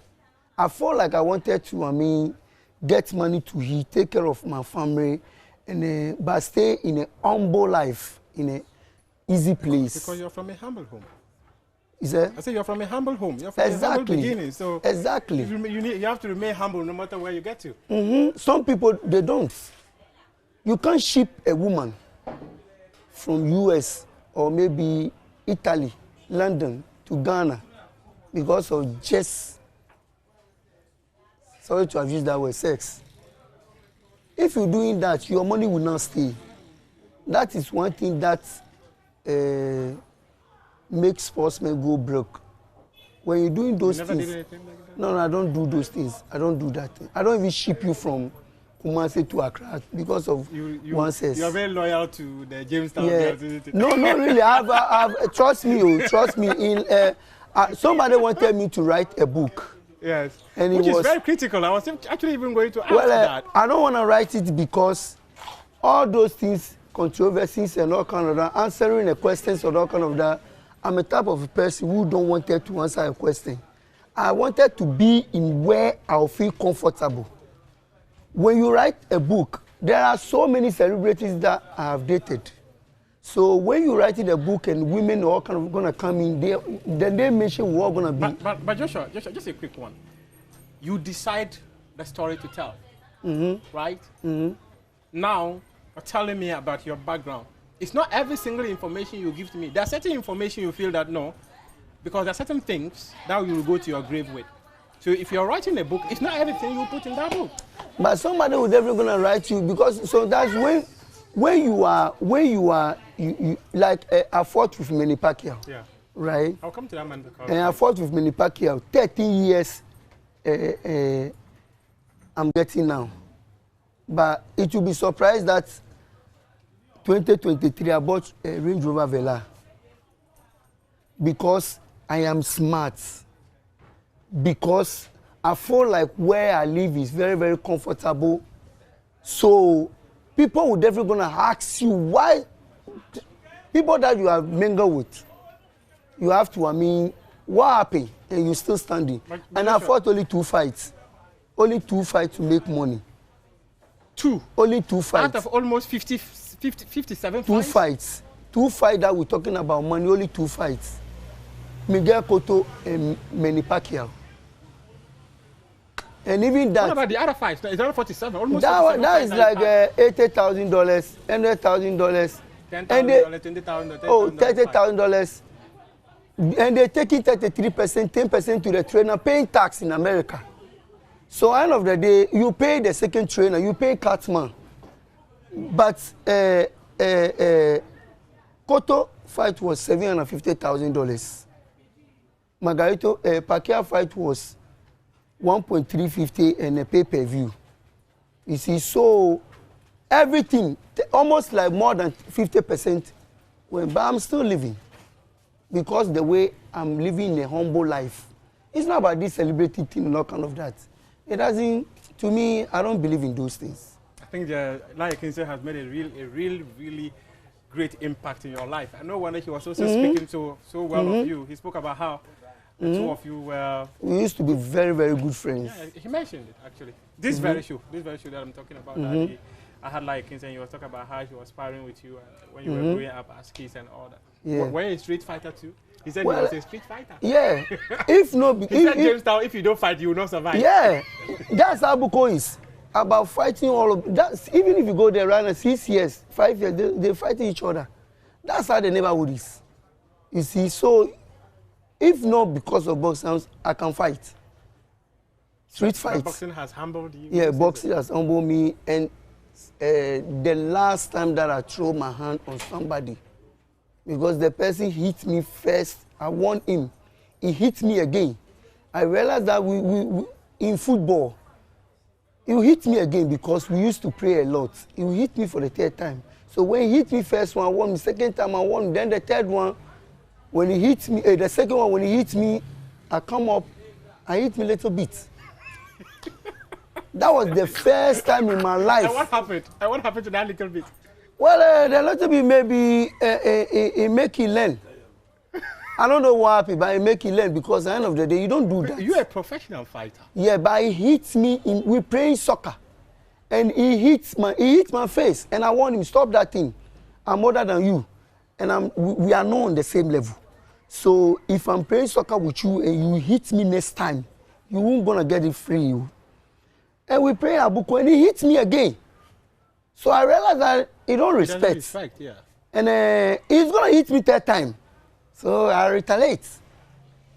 So that was the first and last time. So did you land him on the ground? Oh no like that. Like when I was like I bowed my head down. Yeah. So as I was coming up there, he do like this. So when I wake up like this, then I felt the point. Then me too, I do pop pop pop. So like that. That one I did that because I want him to know that you don't do that to a boxer. But what happened was that we just talk about it. We said it. Yeah. I called him. I told him they shouldn't do that. Now we fight. And it could even put you in trouble for fighting a civilian. Well, it's not a fight. I did not fight. I'm not fighting him. But people, it depends on how the narrative would go. Sometimes you cannot control the narrative. They will tell you, Joshua Clottey went to the football field instead of going there to play football. He did. People talk about it, but you know those that they knows me that I'm not troublemaker. Yeah, you're not that kind of person. I don't really go out. I don't do certain things. Trust me, I don't do certain things. I used to go to club. I don't know the last time in 10 years I went to club. I don't do all those things. I feel like I'm still have to be disciplined as Joshua Clottey. So I still sleep like the time I used to sleep when I was in boxing. Active in boxing? Yeah, 9:30, I have to be at home. Whatever happens at home, whatever happens, I sleep. By 10:30, 11, I sleep. That's how I am. Let me come back to the book aspect. If you write a book, Joshua, the younger generation, the unborn generation, when they grow up, they will know that there was one man called Joshua Clottey, whose life impacted many people within his neighborhood. And they can learn and follow on that path. If well, you I'll don't do have it. A book, you want to do it? I'll do it. Give me 5. I'll do it. Because he said I'll do it. I'll call the guy to come, I'll do it. Initially, I was thinking, but I'll do it. Yeah, he said the same thing. Yeah, you have to get something like that. I will. I think, and I have a lot of stories Things to share. I have a lot to share because you just talked about how you lived in the same room, one bedroom for that matter, with many other people. Then you sit around the same board. But and even look. I think the most motivated one too is. I used to live in East Legon. I have a house in East Legon. I have a house in Wager. And I used to live in East Legon because you were all over. You wanted to be too low. Yeah. You bought a house in East Legon. You live in East Legon. So I'm no longer from Jamestown anymore. I'm now in East Legon. East Legon. If you talk about I live in East Legon. And it gets to a time I have 6 bedrooms, swimming pool and everything. I was paying people just to watch the swimming pool, but nobody swim. And 4 bedroom was there that nobody was sleeping Stay in it. In that room. I was there with my guy. So I told him, you know what? Let me volunteer money and fix the Wager place nice. then I'll move to there. So I've almost $30,000, and I change everything complete there. I make it the way I wanted to make it, and I moved from East Legon to Weja. And what happened to the house at East Legon? I rented it. That's why I'm comfortable. Because you see, it's a motivation. Another source of revenue for you. Mm-hmm. Yes, because I have to. I will. I will. You know, there are so many people that they call themselves celebrities. They are in deep trouble. But because it's kind of very hard. They are shiny outside? Yeah, exactly. This kind of very inside, hard. It's not they are not fine. they are going through many pains. But sometimes it's up to you to stand on your toe, to move and do what you think is best for you. Where I was living, I am fine. It's 4-bedroom suite. My room is very, very big because at the end of the day, one room you're gonna stay in. You don't even sleep in the whole room. The other room is still balls and the jerseys are sleeping there because I'm still living with one person. And at the end of the day, the compound and everything is okay. And I have what give me food. Yeah. What else again? At the end of the day, we're gonna die. If you just joined us here on Prime Take, we are speaking to Joshua Clottey, a former world champion, sharing with us his life story. One big revelation he just gave us is that he'll be writing a book, and that book should be an interesting book for anyone out there, even the unborn generation, to want to read and know the story of the man who once lived in a single bedroom house with his siblings and the entire family, but built mansions. Joshua, talk to me about your fights. What was the most difficult fight that you've ever had? We just talk about this thing this afternoon. It was Gutierrez. It's not Margarito, it's not Cotto, it's not Pacquiao, it's Gutierrez. After that fight, I can't even cough. Huh? I cough like because my ribs. The guy really was he giving you body punches? He really worked on me. He worked on my body, and anytime he's going to my body, he hit me hard to extend that he realized that there's so much at stake because it was my first fight on HBO. Yeah. So I have to sell myself for the world. So it's kind of very tough. And the guy was 25-0, 18 knockouts.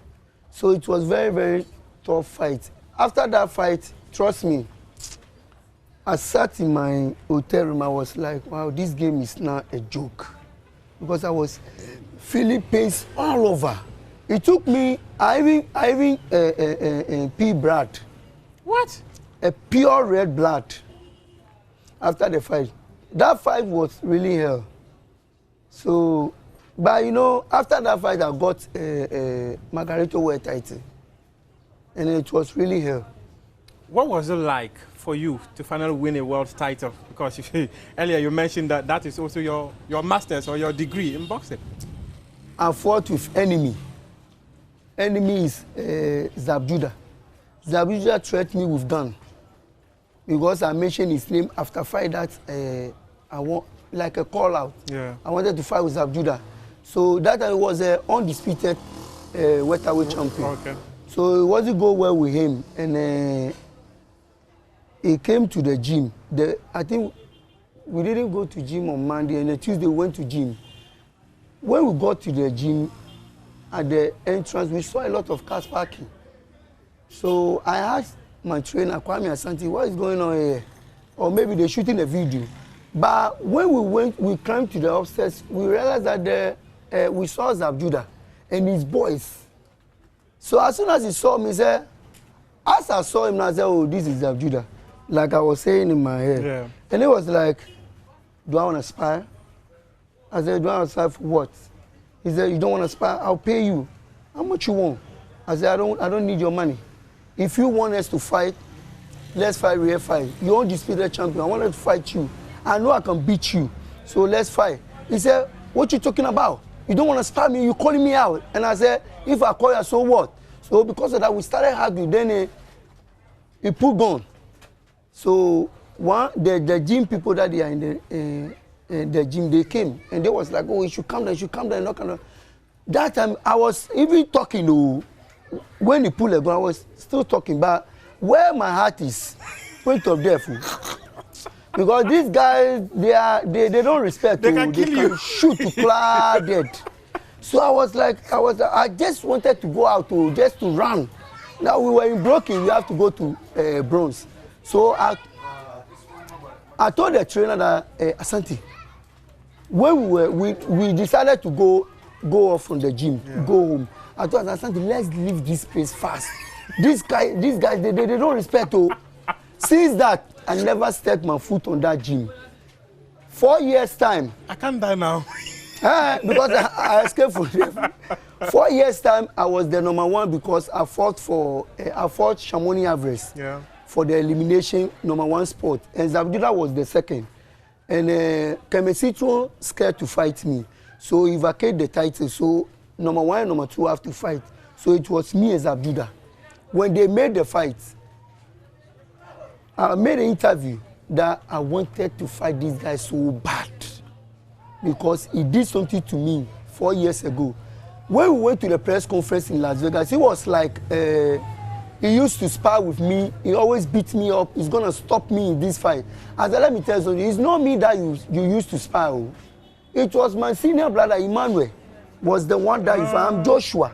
And he was like, are you not the one that I used to spar in Greece? I said, you never spar with me before. I was the one that you threatened me with the gun. Then he realized that where he's in danger. And he said he's still going to beat me, so he's going to give me rim. He sells rim. So he's going to give me 4 pieces of rim if I won the fight. And if he beats me, I have to walk from Las Vegas to Bronx. And I said, okay, then it's a deal. I beat him up, but to extend that he did not give me the rim. I can imagine that. You've already spoken about the 2 fights that has made you money, despite fighting as many as 47 times, if my mathematics are right. But Joshua, tell me, there were so many interesting stories about that fight against Manny Pacquiao. At what point did you decide that you were going to fight Pacquiao? Because at that point, he was at the peak of his career as well. Well, that was the time that I'm fearless. I don't scare nobody. I wanted to fight everybody. I used to call their name. But that time, Pacquiao was not there. I used to call Shamosley, Oscar De La Hoya. I wanted to fight those kind of people because I wanted to make my name, fight them. But the thing is, the Pacquiao fight came through because my fight with Miguel Cotto. They know I won that fight and they robbed me. So when Pacquiao and Mayweather was negotiating, it was taking time. And the day that it fits for Pacquiao to fight was going. So they realized that they have to give the fight to Joshua because Pacquiao beat up Cotto badly. And I fought with Cotto. They felt I won. So they gave me that fight. It was 7 weeks notice. And I was even in Ghana when they called me and told me that this is another. In the first place, I read it on Boxing Scene. And they called me, the manager called me and said, no, kind of that. But that fight, right, I think I end my career too early because of maybe the Pacquiao fight. What happened? Because the manager is getting 33%. And the 33% is killing me. You couldn't have renegotiated that figure? I renegotiated with him and I wanted him to take 25. Even 25 was still on the high. It's still high. He locked the contract that if I make $100,000, that means the money that he gives me will cease. But his percentage, he locked it. It was the money. It was the trainer who would make me enter into all this bad contract because I told the trainer that, Asante, let's take this contract to New York and give it to a lawyer because me and you, we are all not lawyers. So the lawyer will take care of the contract for us and will tell us what we should do. Asante was like, oh, we should sign. You could have even gotten a Ghanaian lawyer to... Anybody, even somebody who knows. You just understand the legal language. Yeah, even anybody who knows book can just understand this. But Asante foxed me.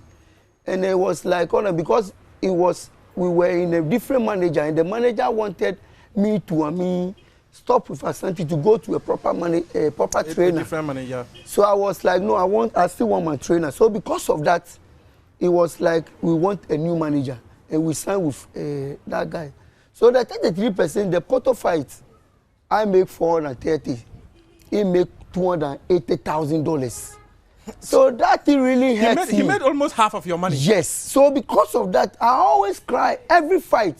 After the fight, I always cry. Look at the $30,000. He's making 33. So terminating the contract was going to. I took him to the commissioner. But what happened was that the commissioner, the commissioner lawyer, yes, was the lawyer for the manager. So it was like. You went to the wrong place. So you're coming to report me to my father. Exactly. So I said everything that was good. We signed a contract at his office. So the contract supposed to be null and void. They have to terminate the contract because they know we didn't sign the contract in front of the commissioner. And in law, you have to sign the contract in the commissioner. They said, oh, they still respect the contract is valid. They have to honor the contract. And so that means 3 more years. So you were afraid of sanctions? Well, no. If you terminate the contract, certain times it comes with sanctions, penalties. Well, they were always going to come and get their percentage. They were always going to get it because the commissioner said they respect the contract. That's why I said, those that will go to outside as a boxers to fight, it's not easy for us. They never respect us. They never give you chance. When you mess up, you have to make your own chance. Exactly. When you mess up one, they will take you off from the line. Because initially, class level, they don't even like you to be where you are. Look at the fighters that I fought. When I signed with Top Rank, I fought with Shamoni Avres. He was 23-0. I fought with Corrales. I fought with Zabjuda. I fought with Manny Pacquiao. I fought with Cotto. I fought with Margarito. Look at the people that I fought. They are all legends. Because the money that they will give you, they wanted you to work for it, sweat for it. So you always have to make training your friend. I can train. Nobody will tell me. Ask my trainer. I don't wait for trainers to call me to train. Because that is the only thing that can make you successful. I can train. I train a lot.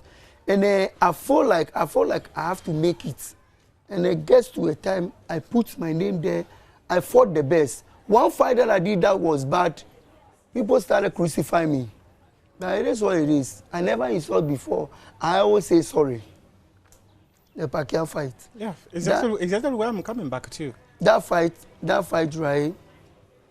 The manager already accept $1 million for the payments. I came in, negotiate to 1.350. After that, it was a fight you could have gotten more. A fight I supposed to get like $2 million was the pay, and see what happens to the pay-per-view.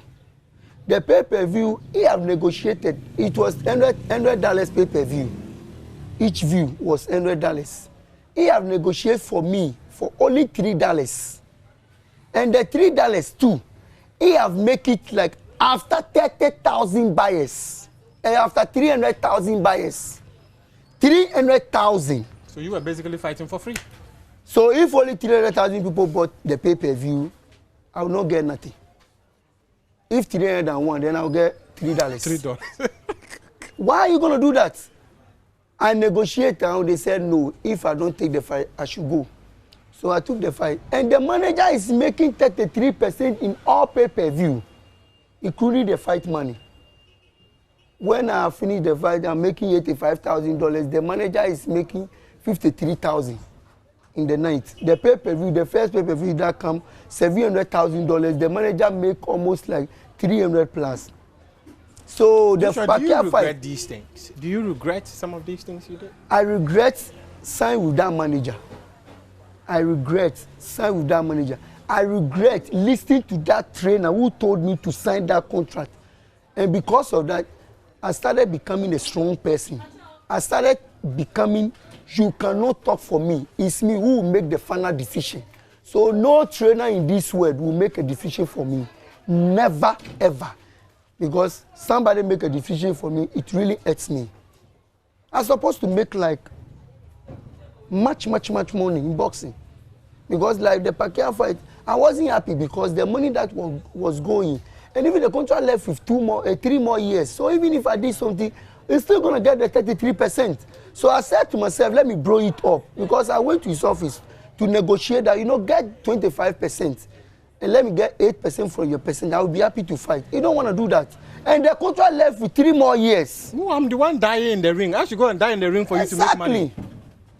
I think 4 years back, he just emailed me and he was saying sorry that whatever happened, I should forgive me. I told him, I didn't know, listen, I never think of you. It's past and gone. What's going to happen, whatever I make, I have to be wise about it. I use $1 million to buy houses in East Legon. I'm still living. You're still living. You're still alive. But that fight against Manny Pacquiao, many people had so many stories to share. Some of these things you often do. Some people will even accuse you of taking bribe and throwing out the fight. How do you feel when they accuse you of some of these things? There is no bribe in American boxing.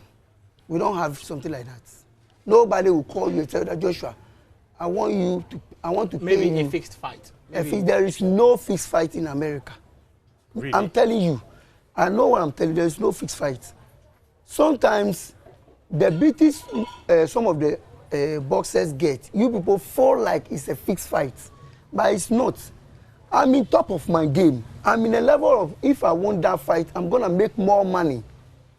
Why are you going to tell me Mayweather is there to fight with me after the Pacquiao fight? Yeah. Then you're telling me fixed fight. Then you pay me what you're going to pay me. If I won that fight, I'm going to fight with Mayweather. I'll make almost like getting to $10 million. Am I no human being? No, there is nothing like that Pacquiao fight. I wasn't there. I wasn't happy because the manager haven't given me money, because when he said the $100,000, he did not give me no money. I fought $100,000 in our first year of the contract. I fought with Margarito, was $100,000. So the money that he gave me ceased.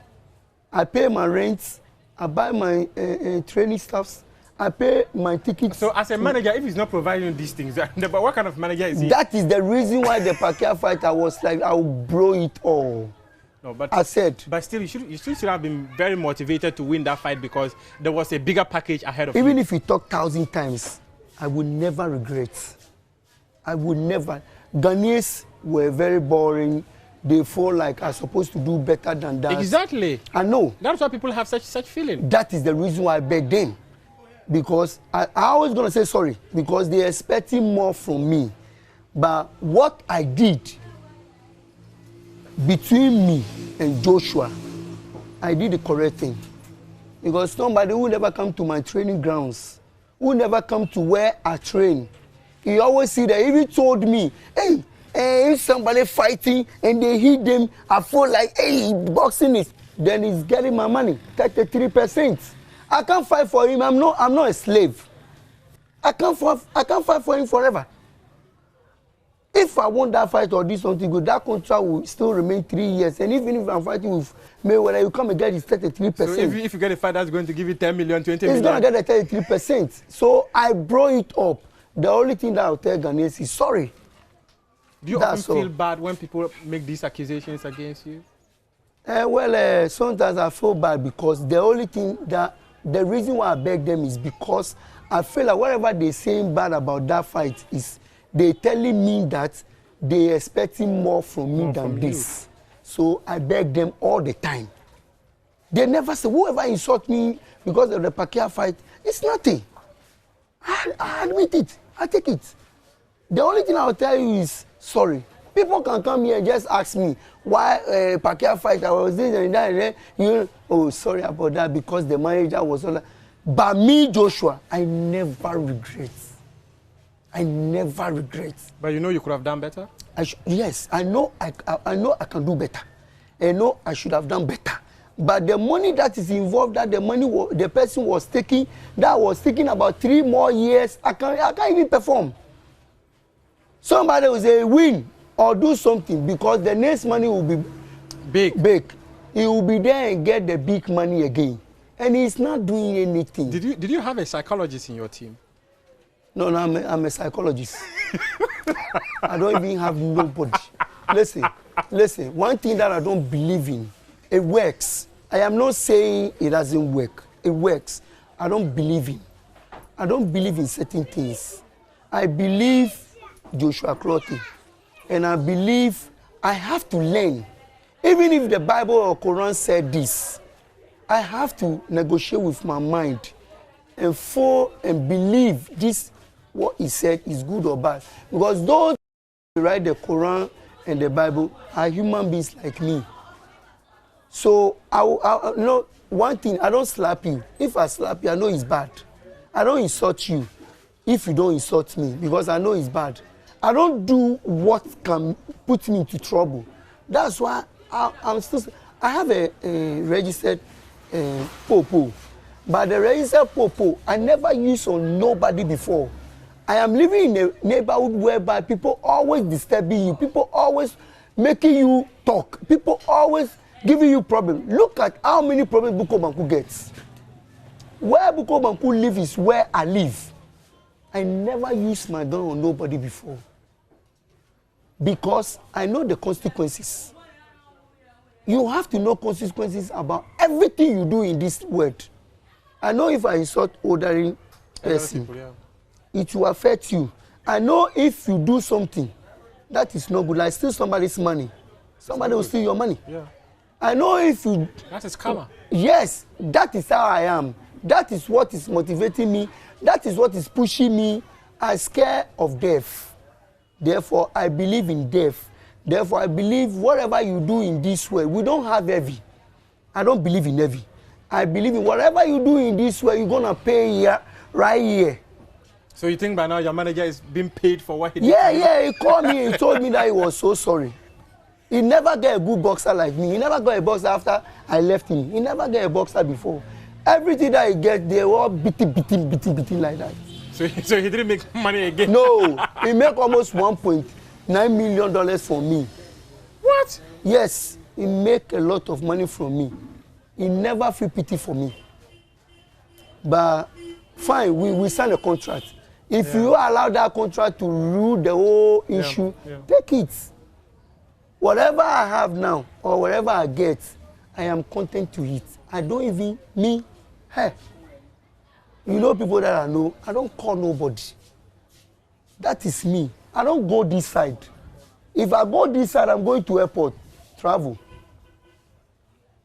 And when I'm in America, I know even if I have a house in East Legon, renting it, giving money to chop, that house is a house. If Almighty Allah give you 10 years for the house to burn, it will burn. So you know what I did? I did a green card. What is the green card mean? Okay. A support. Whatever happens to me in Ghana, I can take my green card, go to America and work.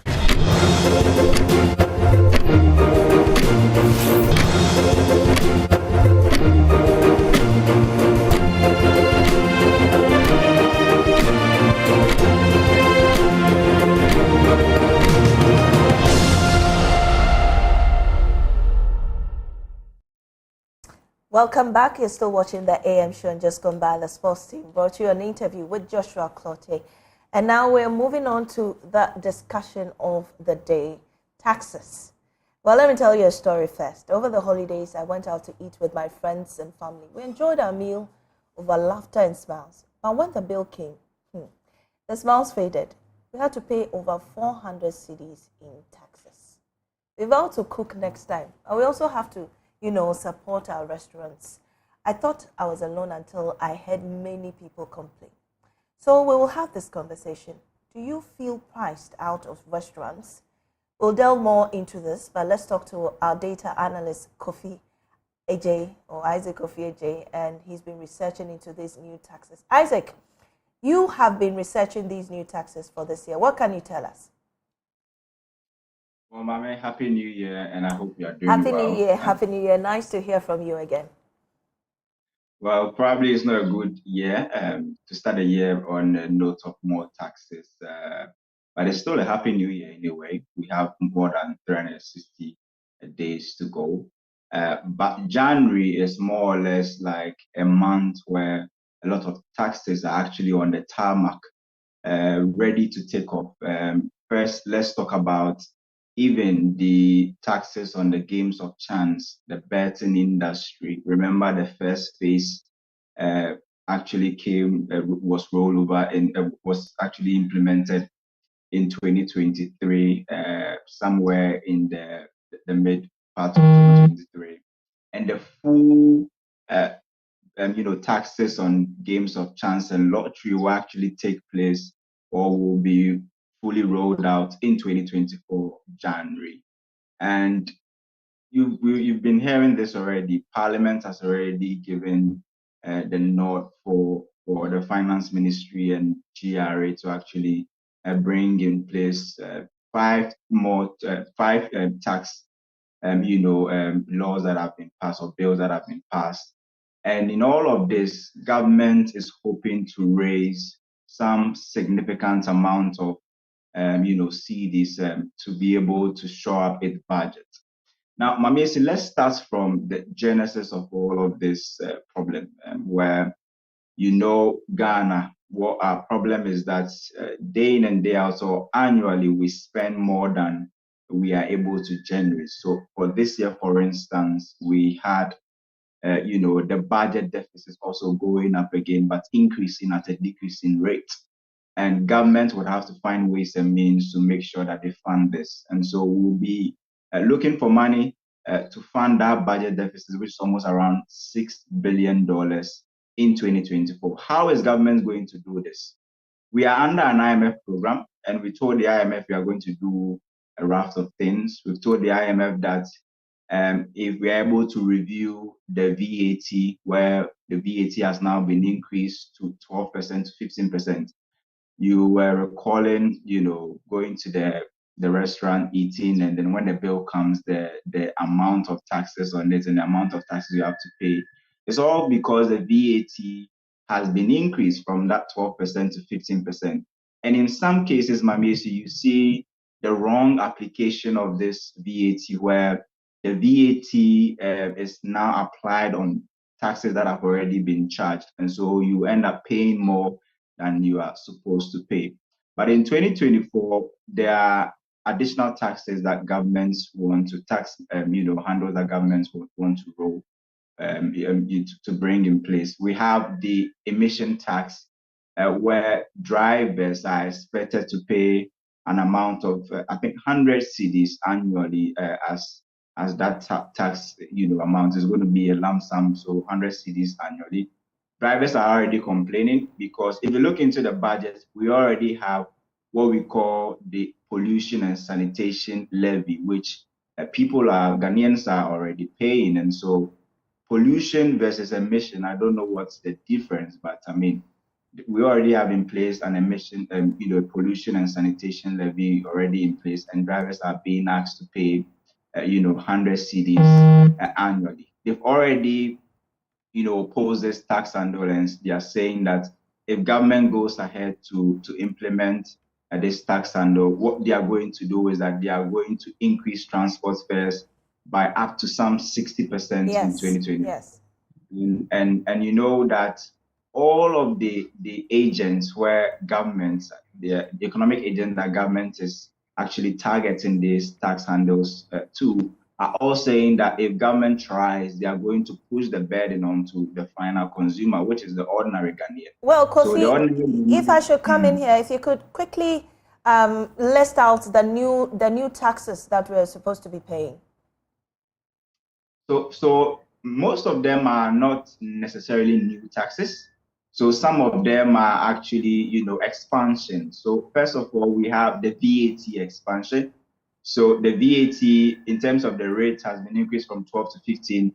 Also, government is also saying they're going to give some sort of exemption to VAT exemptions to people or industries that are actually producing locally manufactured sanitary towels.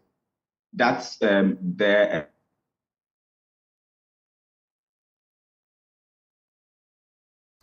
It looks like there's some interruption in our connection with Kofi J. He's telling us the new taxes that we're supposed to be paying, how this is being done by government. Also, the situation we find ourselves in currently. We are under an IMF program. We have government has more to pay, debts to pay, and so we have to bear the brunt. Well, Kofi joins us again. Kofi, can you hear me? Yeah, I can hear you, Mami. Right, let's go on. Right, so I was talking about the VAT. That's one thing that has been expanded. The rate has been expanded from 12 to 15, and also some sort of exemptions have been given. Also, there's going to be some sort of vehicle income tax. So those of us who enjoy our ride-hailing, our rides, the boats and the Uber and the Yangos, they are now being asked to pay some sort of, vehicle income tax, just like the way the taxi drivers and the church drivers are, have been paying. And so they are also saying that they were not really consulted in terms of they being asked to pay this tax. And definitely, if you listen to them, you get a sense that if this tax is actually implemented in January, what they are going to do is that you have some of the burden being shifted onto the final consumer, who are people who patronize this, vehicles and online, taxis and a vehicle that takes us around, the ride-hailing apps. And so formerly they were not paying the vehicle income tax, but now they are being asked to pay. They've been making a point. They are already paying the value-added tax already, and so they're being asked to pay the vehicle income tax without any proper consultation. Is sort of out of place. And if you listen to them, just like I said, they are also hoping to pass on a significant portion of this tax onto the final consumer. So I've spoken about two already, and I was also talking about the emission, tax that's church or commercial. Right. Well, that was Isaac Kofi, our data and research analyst, giving us a rundown of the taxes we are going to pay. But we lost him there. But let's move on. Samuel Akosia Ejampoma Obey, Edem Azuma, and Kweko Furiata join me to talk about their experiences in restaurants. Do you feel priced out of eating in restaurants? Thank you for joining me on the AM show. If you can hear me, unmute. And I was asking if you feel priced out of restaurants. Samuela Akosia Ejampoma Obey, we can hear from you.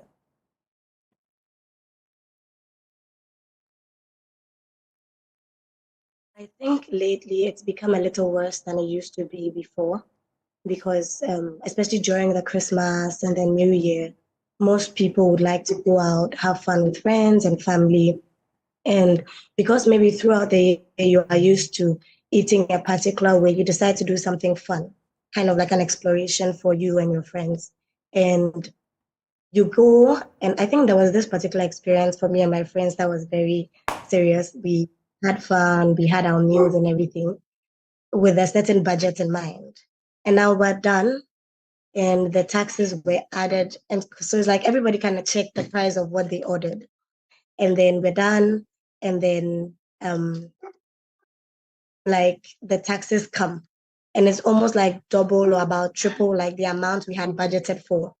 And at that point, everybody just starts to look at everybody's face and they're like, what are we going to do? Because this was not in our budget.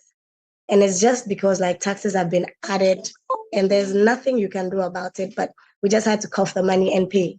And so the outing that was supposed to be fun, in quotes, became some kind of way. And it was a memory, but it was also a lesson for us because now when we go out, we have to check and then include that in our budget before we kind of decide on where to go.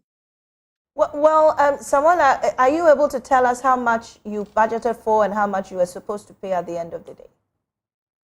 Okay, so we were a group of about 10, and I think we wanted to spend, I think roughly almost like 2K or something like that. So we're a group of about 10. So it was just like drinks and stuff. Yeah. And then we had to pay we coughed about like an additional 1K, I think, to cater for the taxes and everything. You don't say. Yeah, and because it was a group, like we could pool the resources, but just imagine you're like 2 people and you're going out and you're just surprised by the whole thing. It was very bad for us, like that day. Yeah. Right. Adam, Azuma, I mean, do you share in Samuela's sentiments? Oh, I really do. It's especially before you go out and you choose the venue, you actually take a look at their menu. And when you take a look at the menu, you don't plan that. It doesn't come to mind. It doesn't really cross your mind that there will be taxes. So you look at the menu and you make your choices in mind already, just, planning before you go out. Then you get there, you enjoy the meal with friends or family. Then after the meal, the bill comes. In your mind, okay, I'm spending 2,000 cedis here. And then over 18% in taxes arrive, plus service charge on an already expensive meal, because the restaurants are also, increasing their prices due to demand and other forms of taxes they're also facing.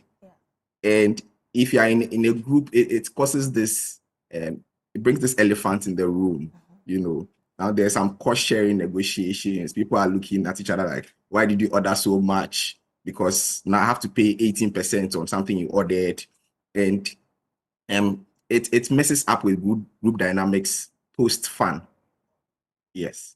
Right. And it messes up with people's budgets, because people are budgeted some amount to spend and some amount for transport to get home or to buy fuel. And then the taxes mess up the whole budget for them, because they pre-planned before coming to the event or the gathering. Well, Kweku, did you also have to cough up more than what you budgeted for during the festivities at the restaurant?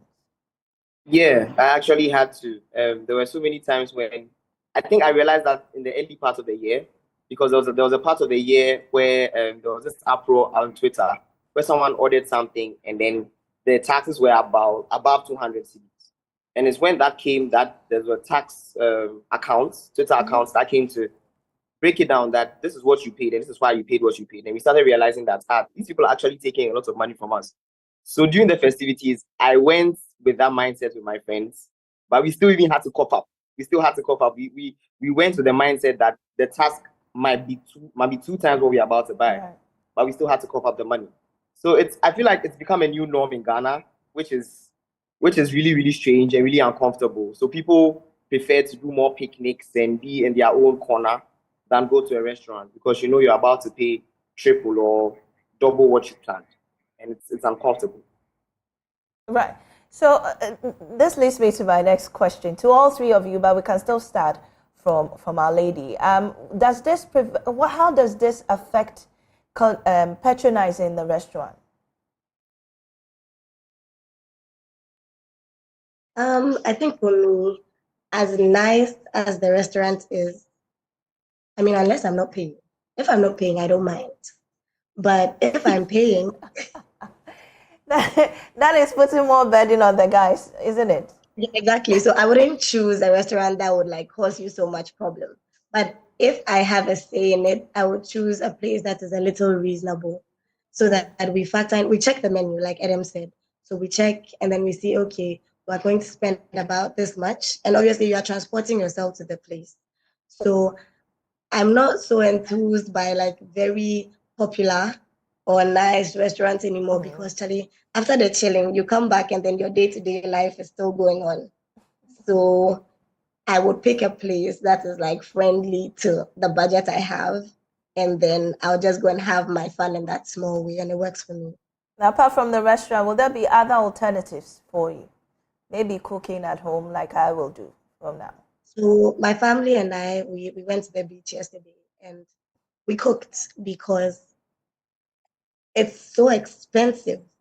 And even after we got there, we were still asked to pay for chairs, or we were asked to pay 100 cedis deposit for a person per person. That is, even if you have food, just so that they can, make some of the money, or you have to buy a chair or something. But at the end of the day, the amount you would spend even purchasing that chair when you do the math, you realize that it is less expensive than if you paid for the food, the drinks, the taxes for everybody that you're going out with. And so cooking is normal. I mean, I would cook any day, anytime, but then on those special occasions where you want to go to a restaurant, I think that lately it's not easy like that. Right. So, Adam, you heard Samuela say that she may not necessarily pay for the thing. So now, I mean, these days we have to find alternatives. What would be your alternative this time around? So apart from food, I think that now more outings should be activity-driven outings, like maybe some games or some picnics, and something that makes you feel like you've gotten value for money. Because if you end up going to a restaurant that is not up to standard, and you even go and pay for food that is not nice, it feels like you've lost. Unfortunately, Adam's connection has been truncated. I mean, Adam, can you hear me? Hello, yes, I can hear you. Can you hear me? Yes, I can hear you now. Let's continue. Yes. Then. So now we have to find alternatives that are cheaper and maybe activity driven more than just going to sit at a restaurant to eat, so that you feel like you have a value for money. And also you need to know who you are going out with. You know, they have to be a way that a discussion can be had about places that you want to go and alternatives. And it means that now you can't be spontaneous. You can't see a nice restaurant and just walk in. You have to do more research on the restaurant that you do in your thesis. And yes, so finding alternatives to have fun with your friends and family will be the best option. Well, Kweku, are you going to budget extra for the girls that you will take out? Because now we're also finding alternatives, or you decide that we should cook at home and eat. Thank you for the question. But I think that with our current generation, things are kind of evolving, should I say. You meet some people that would rather want to do an activity, would rather want to go. And there are actually a lot of activities around Accra right now. I think entrepreneurs have realized that, okay, people or the younger generation are moving to that side more. So you see a lot of places that are doing activities. You can even go to a restaurant and they have some activity somewhere. So for me, I guess I will budget, but I want to piggyback on what Adam said. It depends on the person you are going with. I definitely would want to go with someone that I can be friends with, and we can even talk aside the fact that we have to go to an expensive restaurant and it's all about the glamour and all. I actually want to speak to you. I want to have fun with you. So definitely going to budget more because of Accra. Accra is tough, but definitely also going to understand that the person you are going with is someone you can have fun with. So you can go have an activity somewhere, have a picnic somewhere, and enjoy each other's company. So yeah. Interesting discussions from three of you. We are so grateful to have you on the show, and thank you for your thoughts. And you heard from Samuela Akosia, Ejapoma Obeng, Kweku Fariata, and Edem Azuma. We're grateful for your time. But then the question still remains, do you feel priced out of eating in restaurants? We have in the studio Wisdom Kpano, and he's the Associate Director, Tax and Regulatory Services at Deloitte. Wisdom, you're welcome to the show. Thank you. Good morning and Happy New Year to you. Happy New Year to you too. And you had that conversation with Yeah, very interesting one. What would be your initial, views on what they just said? Well, very interesting, and those are the street facts. What they are saying is what's happening on the ground. So I was out with the family myself yesterday, and the taxes. So from where I sit, so I see the bigger picture, and that's not to say that the individuals are not feeling this, because I am. You also felt it. Exactly. How much did you pay in taxes? Do you remember, or how many did you take out? How much were you paying? So I used to be very conscious with these numbers, but then my wife tells me your tax. Being a taxman is coming out a bit too much, but I paid around 250 in for taxes alone. For the food, you could have prepared like a meal for a family of four, right? Yeah, but you cannot discount the experience. Anyway. Yeah, so interesting comment. So my initial thoughts on that, I think our friends have mentioned them. So it's a time that we would have to plan, keep to budget. When going out, you know, you would have to check out with the restaurants, with their prices, and to confirm that their prices are tax inclusive, because it's very important for you to plan with that. You look out for promos as well, where there are promos, family packages. You look out for them because you are trying to be efficient with your spending. Wow. Maybe you look at areas not within Accra, outside Accra, that could be cheaper. And someone said if West Singleton was a good on the budget event this holiday. I know, right? Yeah. But are we being overtaxed? When we compare our tax to GDP ratio to other countries in the sub-region? The question of whether we are being overtaxed, it's one that always come up. So I would always go with what the empirical evidence is. Our tax to GDP is not in a great place. So we are hovering around 13.5%, 14%, which is below the average of the sub-region. We have countries doing 17, 16%. So in terms of tax to GDP, we are on the low. But it's not always a function of the rate on taxes. So your colleague, the analyst, was talking about VAT at 15%. Yes. And the reality for us in Ghana is that it's 15% plus levies at 6%. So it takes us to almost 22%. If you are eating in a restaurant, that comes with a 1% tourism levy. So it's quite high. So our rates are high. But then the tax to GDP... Our rates are high. Our rates are generally to high. Other countries yes. in the sub-region. I work across the sub-region. Right. And anyone who interacts with us, our VAT is on the high side, but it's also a reflection of our circumstances, where we are as a country.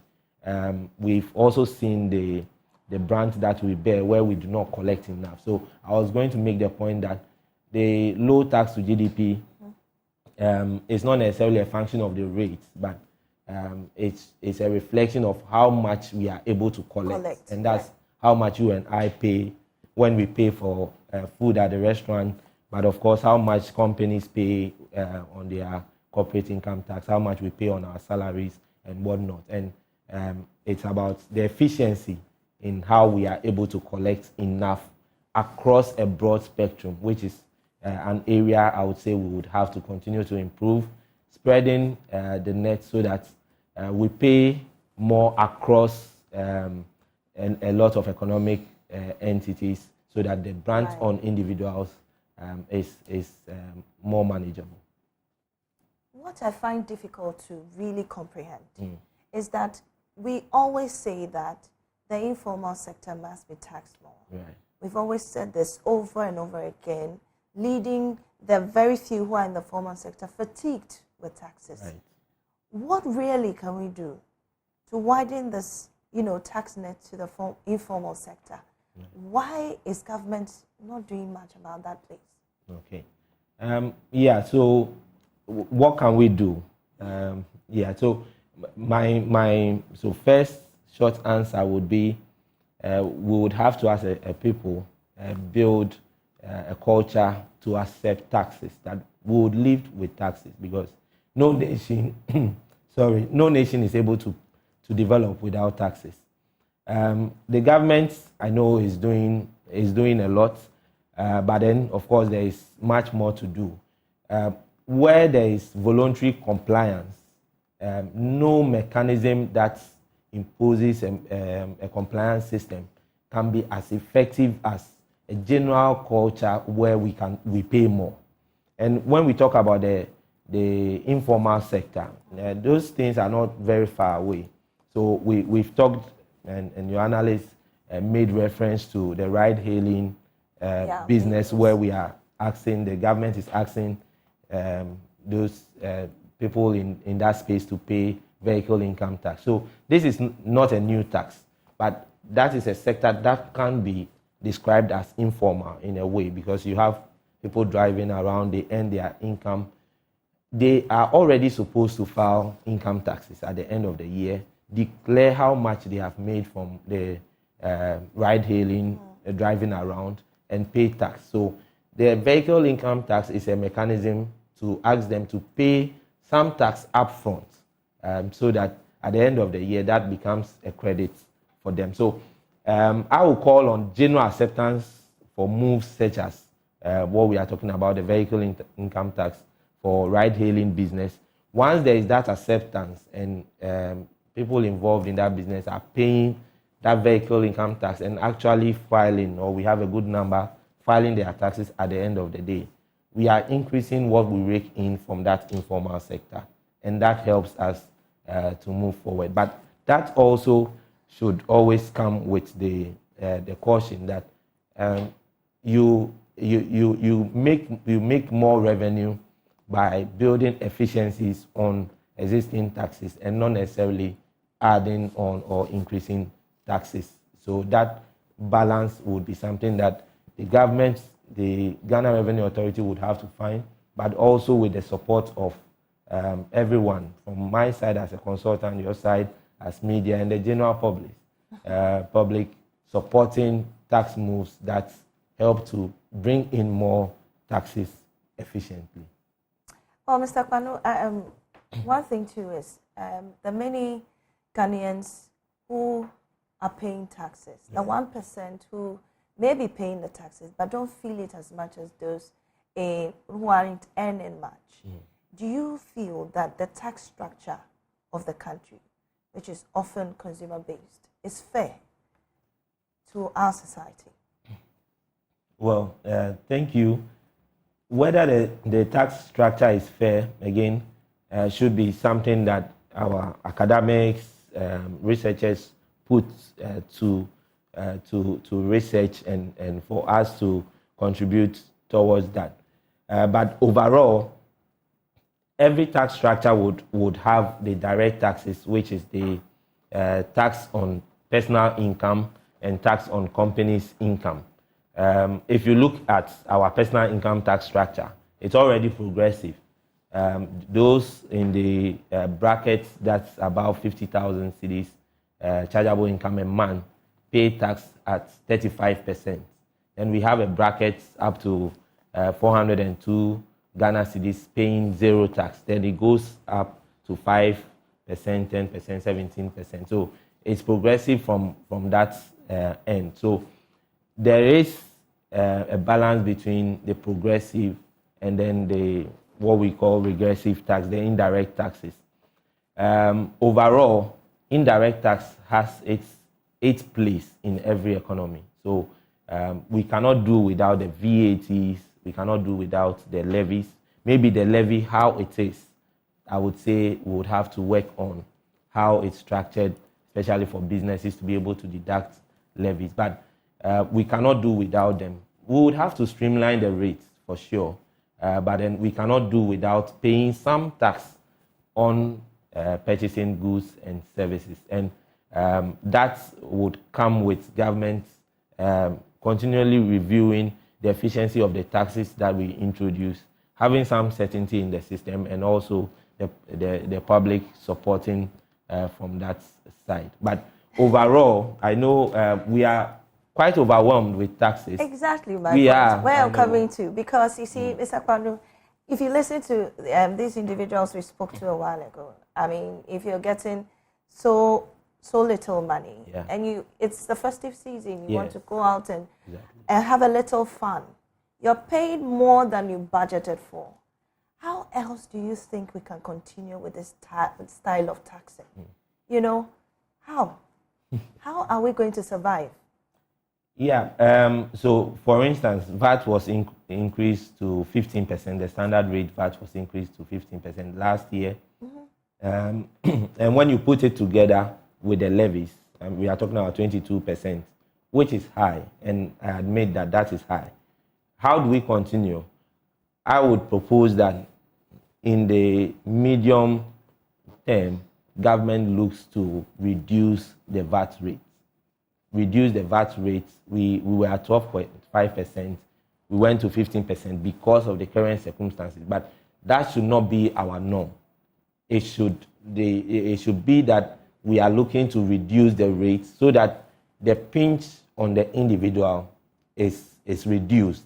For sure, I would say that we would have to look at reducing VAT to make us competitive as a country and to manage the impact on individuals. But I can understand that would have to be something that we plan it into the medium term, maybe in the next year or two.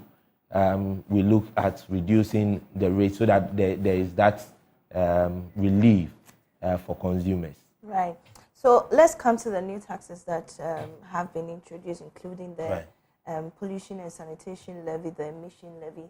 What does this mean to us? How does it? How do we? How does it? How does it affect really us in that way? First of all, explain to us what it means. Right. Yeah. Yeah. So, it's important to start from what it means. Yes. So we are looking at a situation where government has proposed and bills have been passed. One, the VAT amendment bill that has been passed into law. What it's looking to do is to revise the exemption schedule, and by that, so we have a number of items we buy that we do not pay VAT on.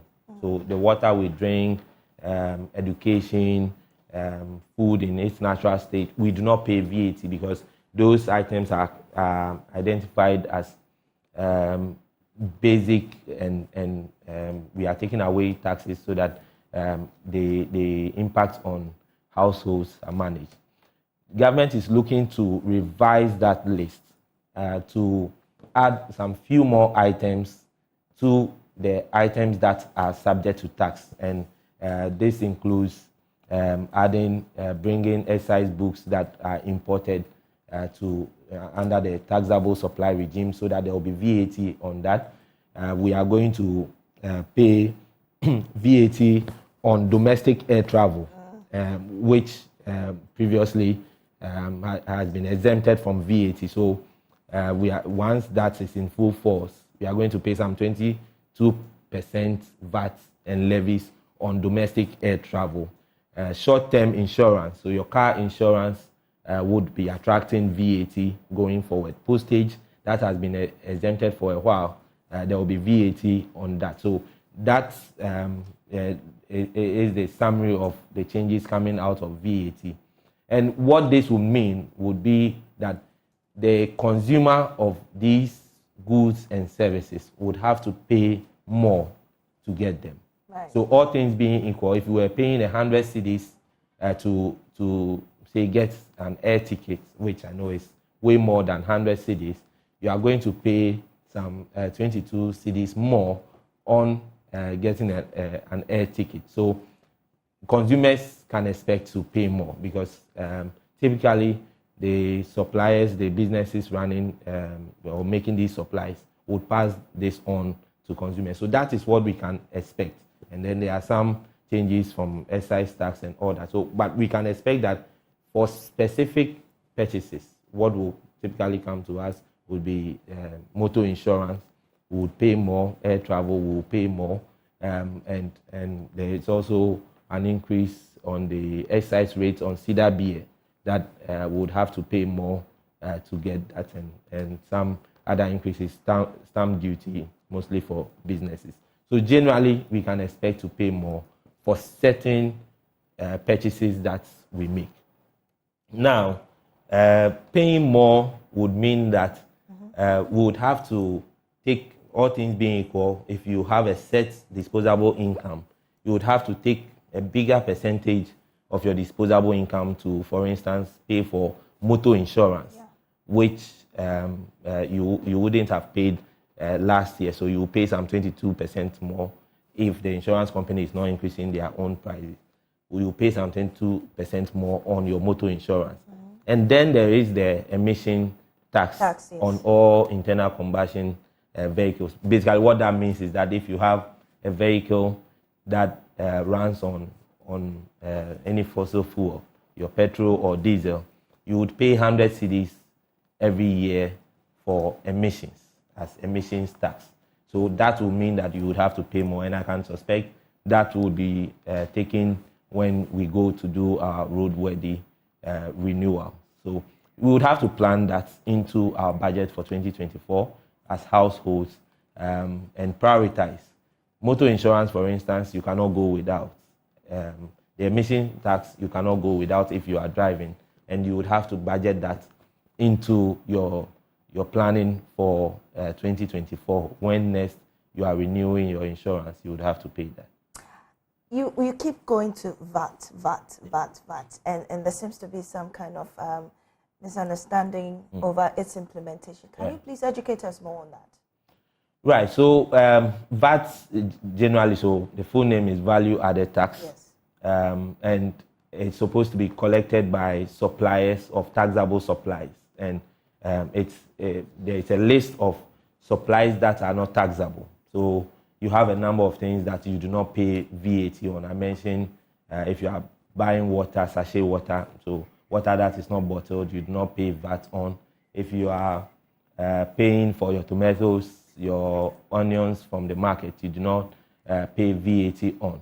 But if you are buying tin tomatoes, that is taxable. If you are buying bottled water, that is taxable for VAT purposes. And there is a percentage. So the general rate is 15%, which is the standard rate. And the businesses selling these goods are supposed to charge that 15%. But that is on top of levies of 6%, made up of the National Health Insurance Levy, the Get Fund Levy, and then the COVID-19 levy.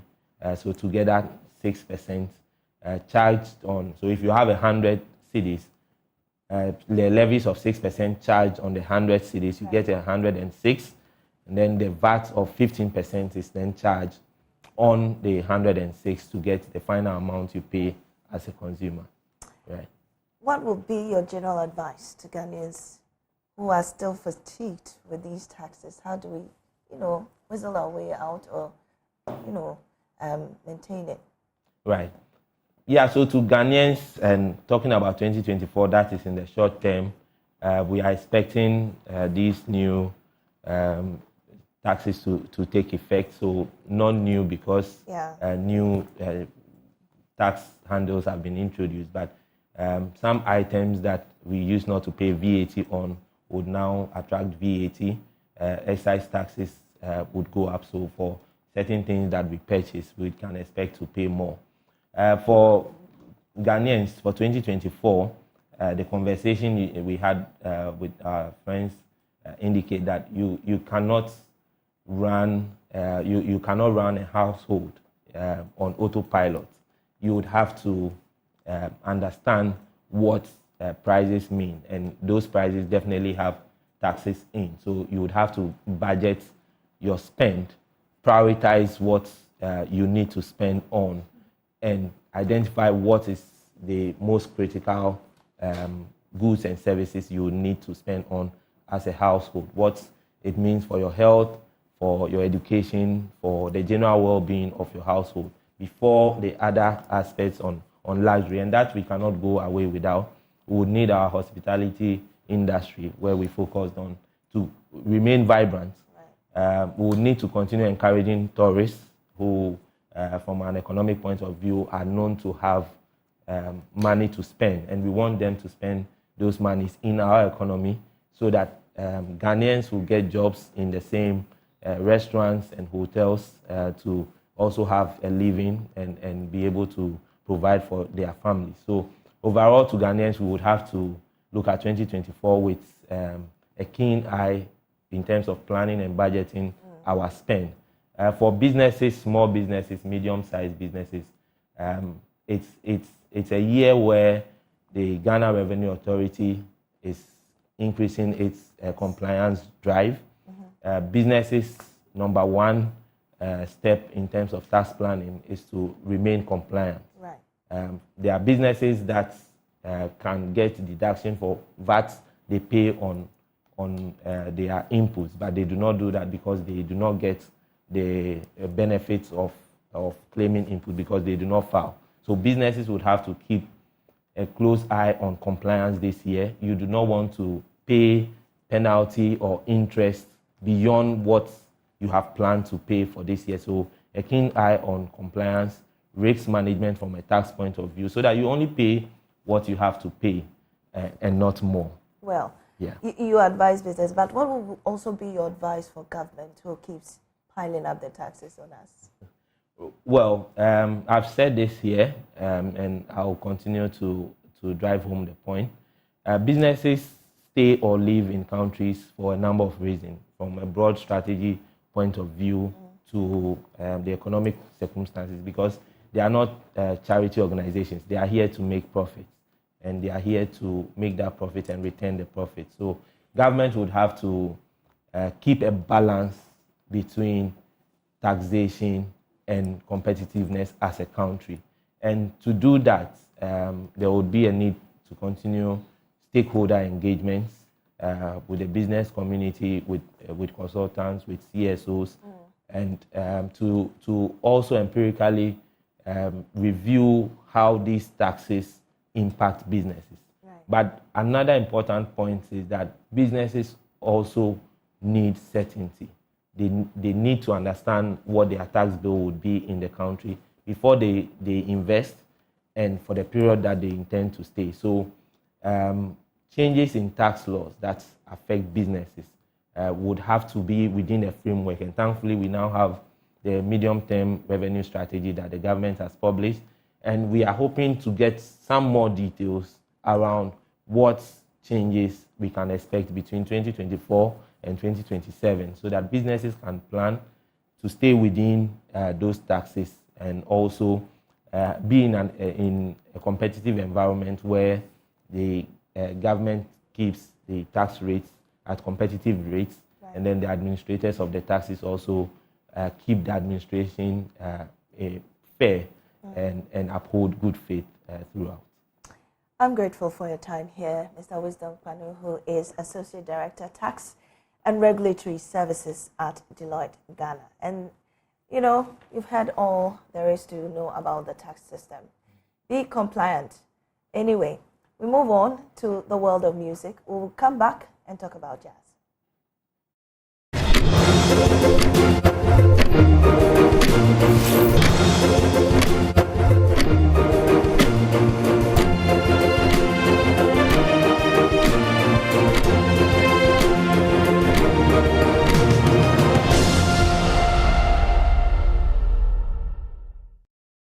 Welcome back. And if music be the food of love, let it play on. I'm falling in love with jazz. I don't know about you. Get ready to swing into the new year with rhythms that will captivate your soul. And join us for Jazz in January, a 4-day jazz festival celebrating the heart and soul of jazz music. Experience the thrill as world-class musicians take the stage delivering unforgettable performances that will make your heart dance. Performing live, American jazz saxophonist Jeff Kashwa, the Native Vibe Band, the G8 Jazz Collective, Kevin Flournoy, with Lamont Dozier Jr., Myrna Clayton, and many more. And it starts on the 4th to the 7th of January 2024 at the Plus 233 Jazz Bar and Grill opposite GBC, 8 p.m. each day. Tickets, just a cool 400 CDs for the entire festival, 200 CDs per show. I mean, these are reasonable prices. And for tickets and more information, call 0233 233 233 now. This is very easy to remember, 0233 233 233. And I have some of our guests in the studio. Myrna Clayton is here, experienced jazz vocalist, you know, referred to American songbird. And we also have Bernard Issa, an experienced saxophonist and a member of the Ghana Jazz Foundation and G8 Jazz Collective Band. You're welcome to the AM show. Thank you. We're glad to have you. Thank you. Thank you. And tell us about the Ghana Jazz Foundation and what it represents. Thank you very much. Thank you for having us. The foundation is, we're launching it on Saturday, right. 6th, but okay. it's been around for a year, but now we're having the official launch. Now the foundation the aim of the foundation is to promote jazz in the country, also music literacy in the country. I think for so long, music has been eradicated or almost relegated in schools. Okay. And it's my generation's turn to bring it back.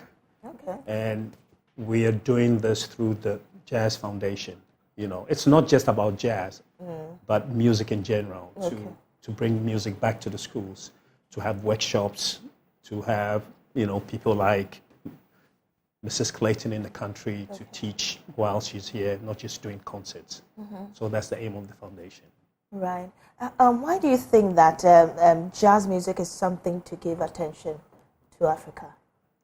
Well, I think I try not to focus too much on the word jazz. Right. Yeah, okay. Okay, But, music. yeah, I think music in general, jazz is just a genre. A genre, yeah. Okay, so I think, and for me as a performing musician, local musicians actually play better when they learn jazz. I think it's a great catalyst to have in your repertoire. Your ability to play jazz will help you to play other music way better. Right. Yeah. In addition, let me just add to that about jazz. Jazz is played worldwide.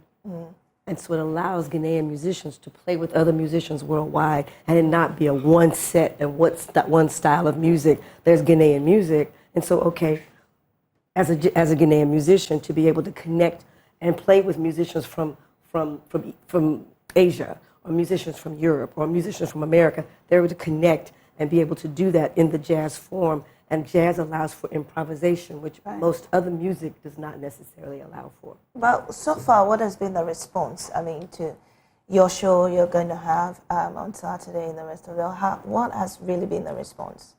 Oh, for the festival starts on the 4th of January to the 7th. 7th, yes. And yeah, we've been hearing a lot of good things about people. Everybody, the tickets are being sold well. People are responding to the adverts, and we really want to pack up the place.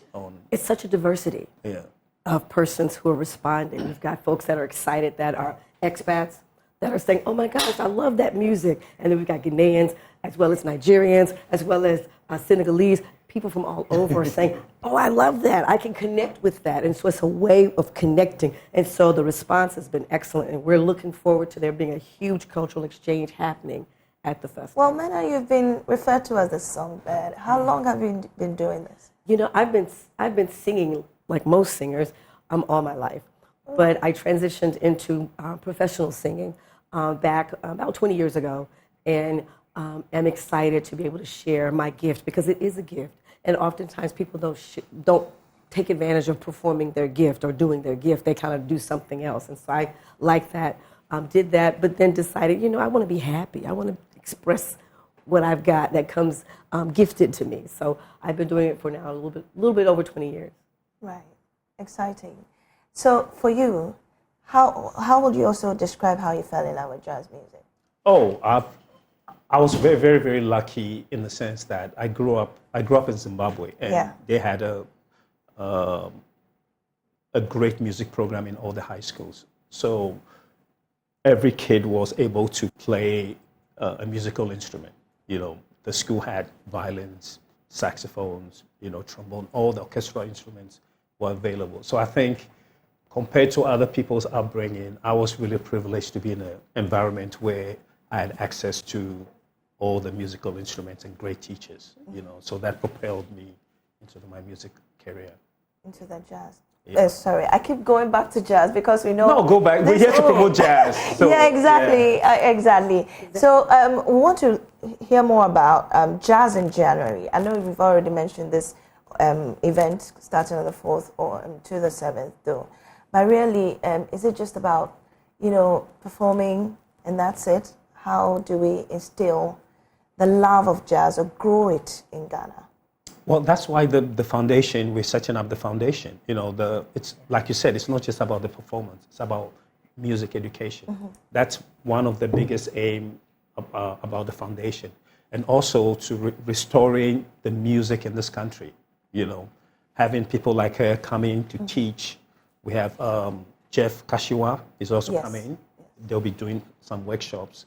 So it's not just about the performance. We're trying to elevate the music and make music literacy something that is the norm in Ghana. And how do you feel about sharing your music to Africans and Ghanaians? How do you feel about it? Oh, I love it. It's the opportunity to connect with each individual in the audience. I do cultural exchange, and so I've performed in Nigeria. I've performed in Namibia, and those are the two other countries in Africa, but I've also performed in Russia. I've performed in Eastern Europe. And so every audience is unique and every audience is different. And so in Ghana, folks really like the rhythm. Right. Folks like to move. They like to dance. And so that's what we're able to do, is to connect with your soul and your spirit. And that's where the love is. Music is food for your soul. Amen. And that's what we do. So what else can you tell our audience to expect when they come to the event? Oh, I think stylistically there'll be, I think, 4 different styles of music. We have the GA Jazz Collective. We are very more modern and mainstream, our repertoire. Then we have Mrs. Clayton, who will be doing a lot of standards and some contemporary vocals. And we have Kevin, Native Vibe. They'll be doing more Afrocentric style of jazz. And we have another American singer who will be doing more R&B and soul type repertoire. So you have, you know, it's quite eclectic stylistically when it comes to what's on offer. Right. Yeah. Anything you want to add? It's going to be a lot of variety. Each night is going to be like 3 or 4 different performances. Yeah. And so because of that, everybody's going to have something to connect with and take home with them, because that's what the energy is. It's about connecting with that spirit and that love and that energy to then take home with you, to then spread to your community. And to say, oh, have you ever heard jazz? Oh, that's old, that's old. Or, no, let me tell you. So that's what we want people to connect and get invigorated, because that's what it's about. It's going to be a great time. Yeah. I am looking forward to it, but to get a sneak peek of what to expect, let's listen to this.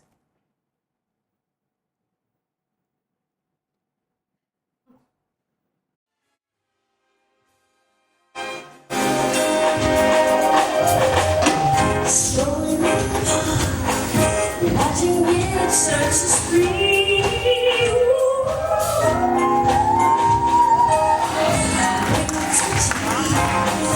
And I feel it start to show.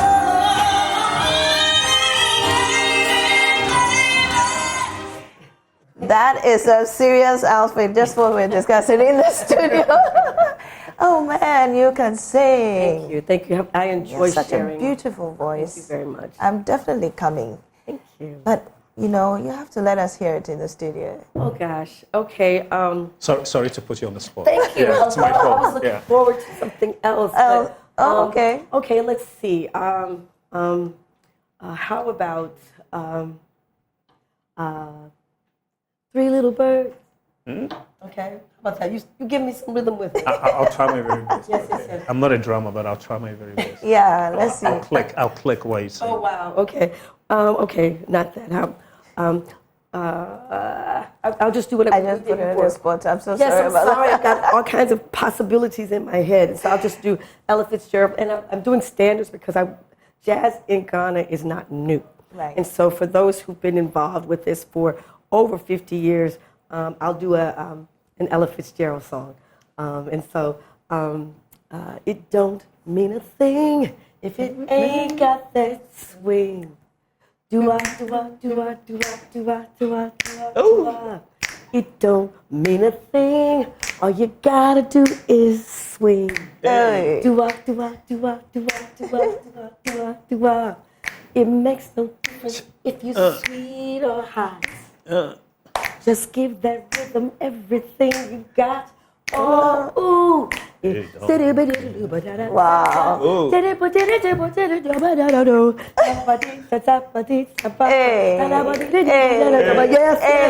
rhythm, get the rhythm, get the rhythm. There we go. That's what I'm talking about. I know. And you're putting us in a groove already. Yes, it's that kind of fun. And that's so fantastic. I'm so grateful for your time here. Thank you. In the Joy Studios AM show. And we have in the studio Mena Clayton. You just heard her. I don't need to say anything more. You just have to go there. Amen. That's 233, you know. And we also have Bernard Eisa, experienced saxophonist and member of the Ghana Jazz Foundation. And you just heard them. Jazz is lovely. Please get a ticket and be at +263. We'll be right back with more.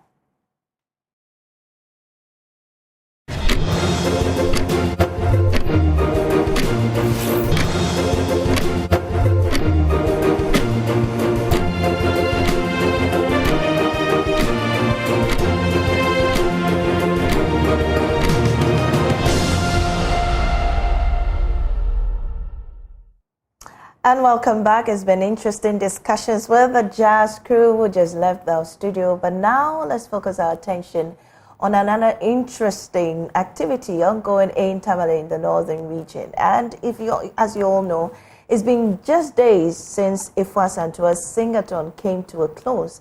But already another Ghanaian, Ifwa Failatu, I beg your pardon, Failatu Abdul Razak, is cooking her way into setting a new world record. The current Guinness World Record for the longest cooking marathon is held by an Irish, Alan Fisher, and her clocked in time of 119 hours, 57 minutes.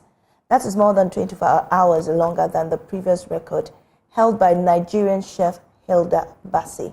Now, Falatu's cookathon attempt hits the ground running, and she is actually there. She's supposed to finish by 5th of this month. We're, set to speak to her, but unfortunately, we are unable to speak to her. But in due course, when we do, you'll definitely get to know what's happening with her and how far she's going. And as you can see on your screens right now, you can see her standing and cooking. We're hoping that she can beat the current record. As you can see in your show, Failatu is cooking, stirring something in her pot and tasting it while communicating with somebody in her kitchen.